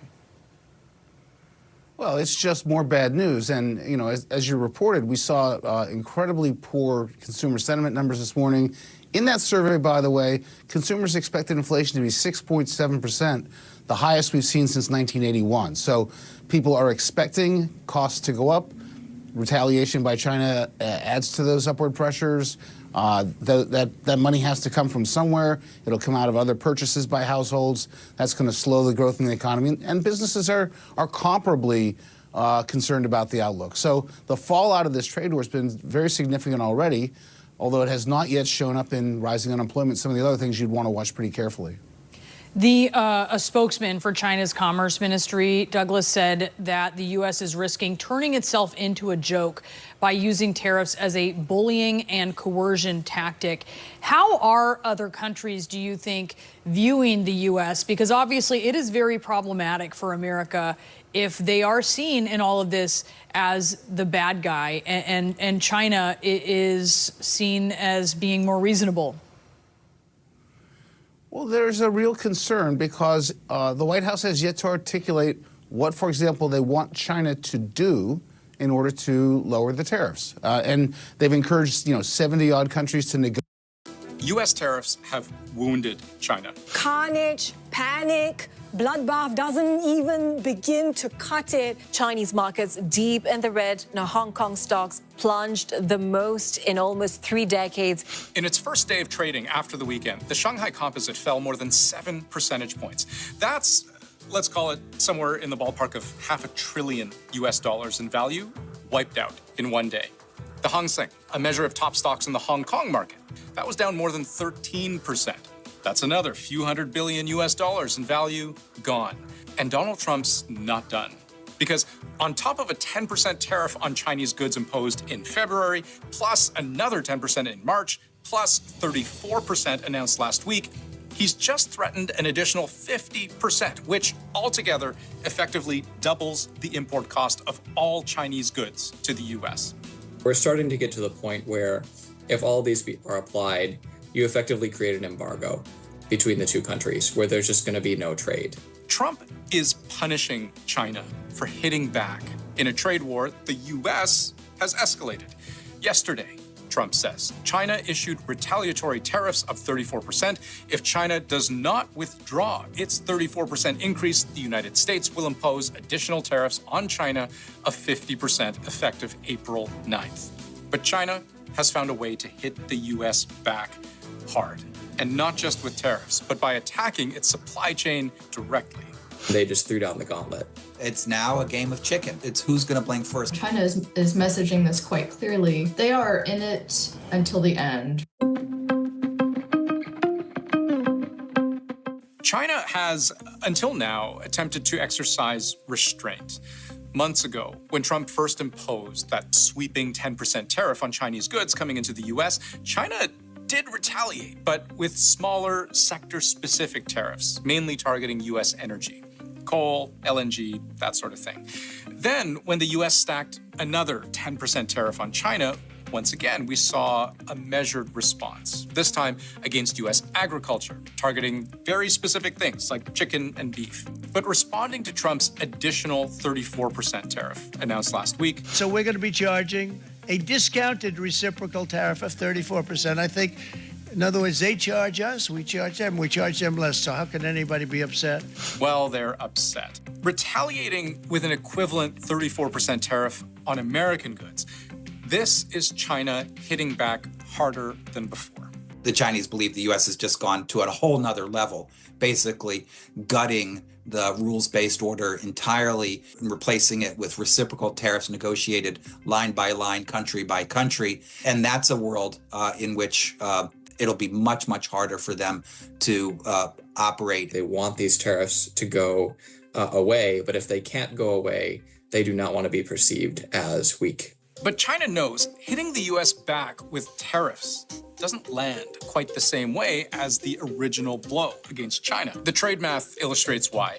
If we're talking about the physical things the two countries ship back and forth, in 2024, the U.S. sold China just over $140 billion worth of goods, but it bought almost $440 billion of product, meaning a 34% tariff on Chinese goods, that has a bigger impact than that same tariff going the other way.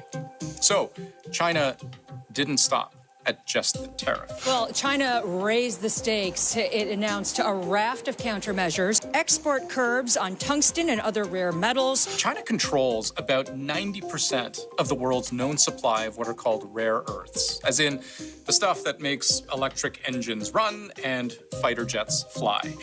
They are the elements of the periodic table, some of which you likely never bothered to learn because they had such wildly arcane names like dysprosium and ytterbium. But if you're building an electric vehicle and you need a way to keep your neodymium magnets from weakening under extreme temperatures, you are heat-proofing with dysprosium. If U.S. Marines are carrying out a nighttime raid and those soldiers need night vision goggles, you're converting infrared light into something visible with terbium.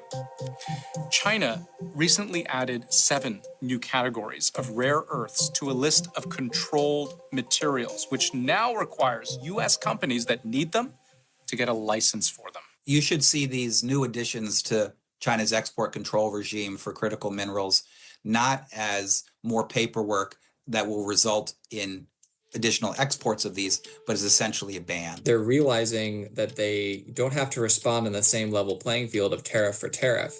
Instead, they have other tools they can use to impose costs on the United States. This latest move adds to a growing list of rare earths China has either restricted or actually banned the export of to the United States. And experts say China has tailored this list of raw materials to exactly what the U.S. needs.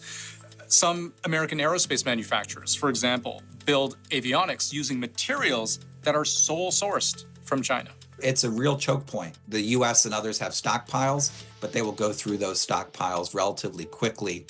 And the Chinese are counting on this being one pressure point to get the U.S. to back off or to sit down.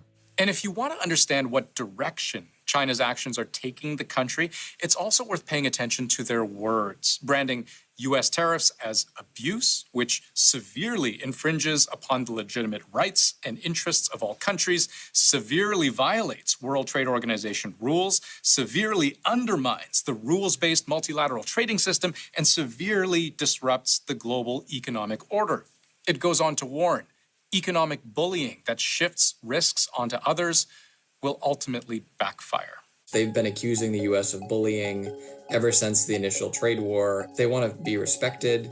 They want to feel like they can have a two-sided, not a one-sided negotiation over these issues, and they don't want to feel threatened by the U.S. Well, China is, on the one hand, obviously having to take a more assertive posturing against U.S. escalation. China is also essentially appealing to the rest of the world. Trump believes China... Anyway, here now with reaction, we get our White House briefing with White House Press Secretary Caroline Leavitt. Caroline, you're doing a great job. I watch you every day, and I'm like, it's dazzling to watch. They don't know how to deal with you. They haven't figured it out yet, and I don't think they're going to be able to figure it out because they don't really have good arguments. And between you and the time the president gives the media mob, they can't be unhappy with that because they never got any under Joe.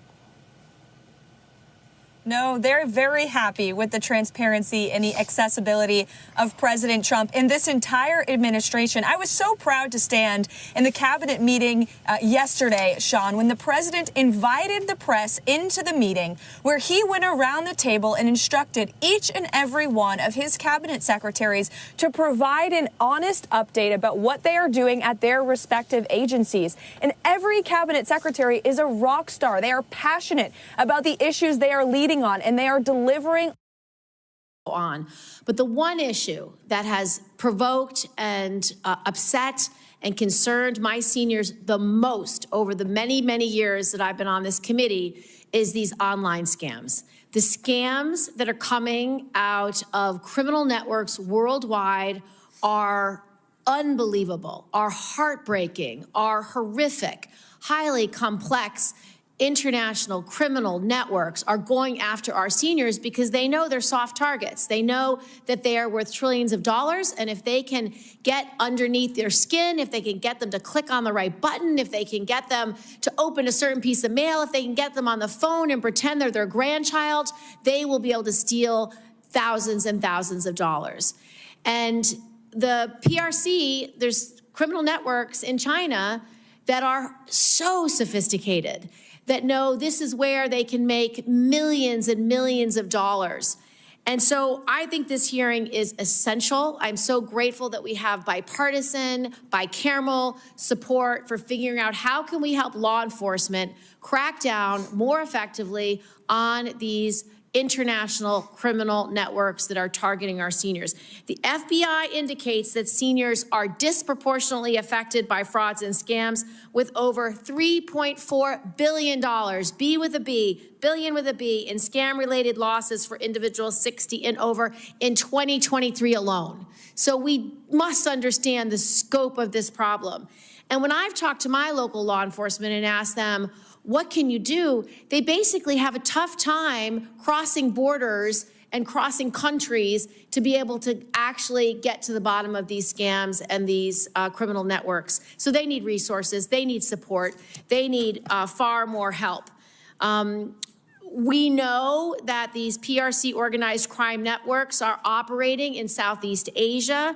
They're operating in countries around the globe. And they are able to create massive scams. One of the ones that Mr. Krishnamurthy and I were talking about was, I didn't ever heard this term, the pig butchering scam. So they are looking at our seniors like animals that they are fattening for slaughter. They will scoop them into a scam, get them to trust them, get them to get more and more access to their accounts to the point where they feel like they can get all of the money and then they steal it. That is a disgrace. That is disgusting. That is something that we have to do something about. The GAO just issued a report. We asked for this report that we requested, and it outlines the actions of the federal government and what they can do to improve complaint reporting, consumer education, and federal coordination to counter scams. That is just the beginning of what we should be doing. But I just want to thank you, Mr. Chairman, for caring to have this hearing. I want to thank the Republicans and Democrats from the House and Senate for being here and shining a light on this outrage that's happening in our country that we have done insufficient amounts about. We need more tools, we need more resources, we need a laser-like focus on how we can make our seniors whole. Thank you, Ranking Member Gillibrand. Now we'd like to hear from Ranking Member Kristen Morphy. Thank you, Chair Scott. Thank you, Chair Molinar. Thank you, Ranking Member Gillibrand, for convening us today. I'd like to address three things. First, a scamming practice called pig butchering, which Senator Gillibrand just referenced. Second, the impact of China-backed organized crime syndicates scams on older Americans. And third, China's culpability in these scams. First, pig butchering is a scam named for the way it lures victims in, fattens them up, gains their trust, and then drains their finances. In many cases, a scammer poses as a family member or friend urgently in need of money. In others, a scammer uses fake identities to get romantically involved with unsuspecting victims, such as older adults. Once the victim's trust is earned, the scammer asks for money or suggests investing through a fake app that drains the victim's finances. Take this story, if you look at the video from just outside my district, of a woman who lost almost $1 million to a scammer using pig butchering. Her husband passed away decades ago, and recently Damask met a man online. He said he loved me. The second time I sent $35,000. Over time, that money sent reached nearly $1 million. Damask says the scammer told her she would get double her money back in his investments. Instead, she now owes money back to her bank, cash which she took from her home equity loan. Now, my second point, this is not just a financial issue, it's a human rights issue and a national security concern. According to the U.S. Institute of Peace, cyber scamming in Southeast Asia, mainly Burma and Cambodia, is driven by Chinese gangs and generates almost $44 billion annually. Weak law enforcement and corruption in this region have also allowed gangs to traffic people from 70 countries, including Americans, into this illegal scamming industry. As USIP has pointed out, the scamming industry is so vast and so lucrative that it now parallels fentanyl as one of the top threats posed by Chinese criminal networks to the United States. My staff actually received a scam text this week. I'm not joking, which we can see here. And it starts with a simple hello. Many of us just delete or not respond when we get texts like this one. In this case, though, we decided to respond to better understand how these scams work. Within minutes, we received a WhatsApp link and pictures of a woman who said her name is Daisy. Here she is, and she says, "These are all my travel photos from different countries. Every time I travel, I can meet all kinds of people and things." Daisy then goes on to compliment us, saying, "You're welcome. You give me the impression of a kind, friendly, polite, and well-mannered man. I can feel the warmth when chatting with you." Over the course of just 7 hours, our dear friend Daisy asked for an investment, and my staffer asked how much she needs. She responded, approximate investment of $10 million to $30 million. Money that Daisy would happily walk away with. It's dangerous scams like these that are preying on older Americans. Third, and my final point, there's more to this story than just Chinese gangs operating in the shadows. These groups, these gangs are directly tied to the Chinese Communist Party. This is Wan Kwok Koi, AKA Broken Tooth, a Chinese businessman, or more accurately, a mafia boss, who is behind a scam compound tied to the CCP. Broken Tooth's public motto is, quote, "I used to fight for the triads, and now I fight for the Communist Party." Wow. Another gentleman behind another scam city seen here with a Burmese warlord, is Shi Zhejiang. He is wanted in China for financial crimes, but his ties to the CCP allowed him to operate freely for years before being detained by Thai authorities. China now seems to be taking some steps to reckon with this issue, but it's too little, too late.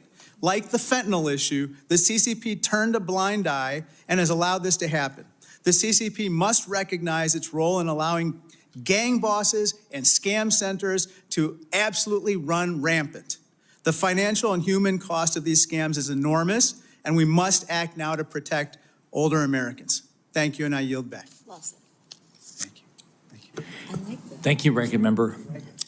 Now I'd like to welcome our witness here today. Before I introduce our first witness, I'd like to ask each of you to be mindful of our limited time together today. Keep opening statements to 5 minutes. First, I'd like to welcome Kevin O'Leary. Mr. O'Leary is also known as Mr. Wonderful. He's a business leader, investor, and known to millions of Americans for his role in the hit TV show Shark Tank. Most important to today's hearing, Mr. O'Leary understands the risks and threats posed by Communist China and why investing your retirement there is a bad deal for any Americans. Even though he was born in Canada, I'm proud that he has now caused the Sunshine State his home. Mr. O'Leary, thank you for being here today. You may begin your testimony. Chairman Scott, Molinar, Ranking Members Gillibrand, and Krishna, I'm going to get this right, Krishnamurthy, members of the Senate Special Committee on Aging and the House Select Committee on the Chinese Communist Party, thank you for inviting me to participate in today's important hearing. I want to use my opening statement to shine a light on an issue that impacts millions of American investors, many of whom have invested their retirement funds in the equity markets. The threats posed by the Chinese Communist Party I will discuss today impact anyone and everyone like me who has tried to do business in China, everyone that invests in the stock market, anyone that invests in passive investment vehicles like international index funds or mutual funds, any retail investor that invests in Chinese companies, anyone who invests internationally in emerging markets like China, and everyone with a 401k plan or pension invested in international index funds. I have nothing against the Chinese people. Their contributions to science and art over the millennia are well documented. It's their government I take issue with. In my opinion, since joining the WTO in 2000, the Chinese government has never played by its rules. This has led to the CCP to passing various laws in the realm of cybersecurity, espionage, intelligence, and beyond, and other mechanisms to control its corporations, industries, and business partnerships, all to the detriment of U.S. investors. This is not a new phenomenon. It has been part of the long game China's been playing for decades. Let me just elaborate briefly on a few reasons why the time for us to address this matter is today. In its desire to reduce state-run companies and their holdings in them, the Chinese government divested itself from them. However, in return for taking a 1% share in the company, the government is granted a seat on the board, voting power and influence over all business decisions. It's effectively a super voting right.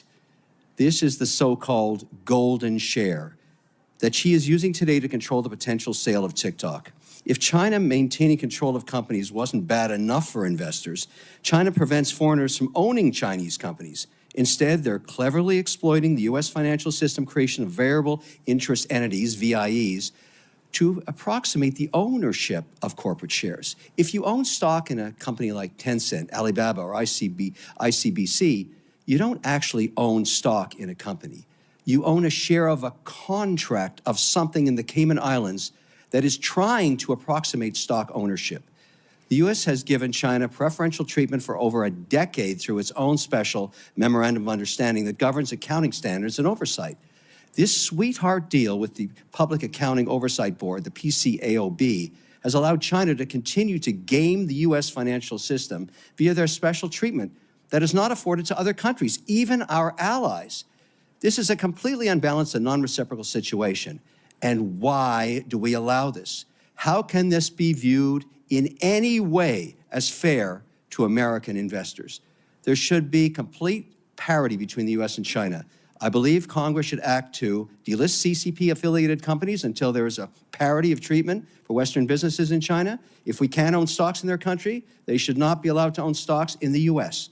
Unless businesses can operate in China with the same freedoms that Chinese businesses have here, we should not let their businesses operate in the U.S. We should exit China's marketplace until the CCP makes significant reforms. We should demand that all Chinese companies engaged in U.S. markets complied with U.S. accounting standards. For decades across multiple administrations, we have discussed leveling the playing field with China. Instead, the situation has only gotten worse. Make no mistake, I want to do business in China, as so do millions of other investors and companies. But we want reciprocal ecosystem in place that is transparent, where all parties play by the rules mutually agreed upon. I want access to Chinese legal systems so trade and IP grievances can be litigated and resolved. The Chinese enjoy these rights in the U.S. Why do we not have them in China? Lately, there's been a lot of rhetoric during negotiations globally on who holds the cards, quote unquote. The U.S. is still the world's largest market, supported by the world's largest economy under the rule of democratic law. That is why so much of the world's capital is invested here. That's a lot of leverage. Let's fix this Chinese problem while we still hold the cards. I look forward to a robust conversation today and answering any questions you may have. Thank you. Thank you, Mr. O'Leary. Now I'd like to welcome Christopher Iacovella. He's the president and CEO of the American Securities Association. He serves as the leading voice for financial services policy. He has worked as special counsel and policy advisor to Commissioner Scott O'Malley at the U.S. Commodity Futures Trade Commission. Thank you for being here, and I look forward to hearing your testimony. Thank you. I'm grateful to the chairs, ranking members, and members of each committee for the opportunity to testify today. My name is Christopher Iacovella, and I'm the President and CEO of the American Securities Association. Today, I will discuss the risk the CCP poses to American investors and to our national security. While it was widely believed that the free flow of global capital to communist China would liberalize its political and economic systems, that's not what happened. In fact, the opposite occurred. Beijing used the openness of the international economic system to exert geopolitical leverage over the U.S. and our allies. Rather than liberalize, the CCP has been engaged in a to our national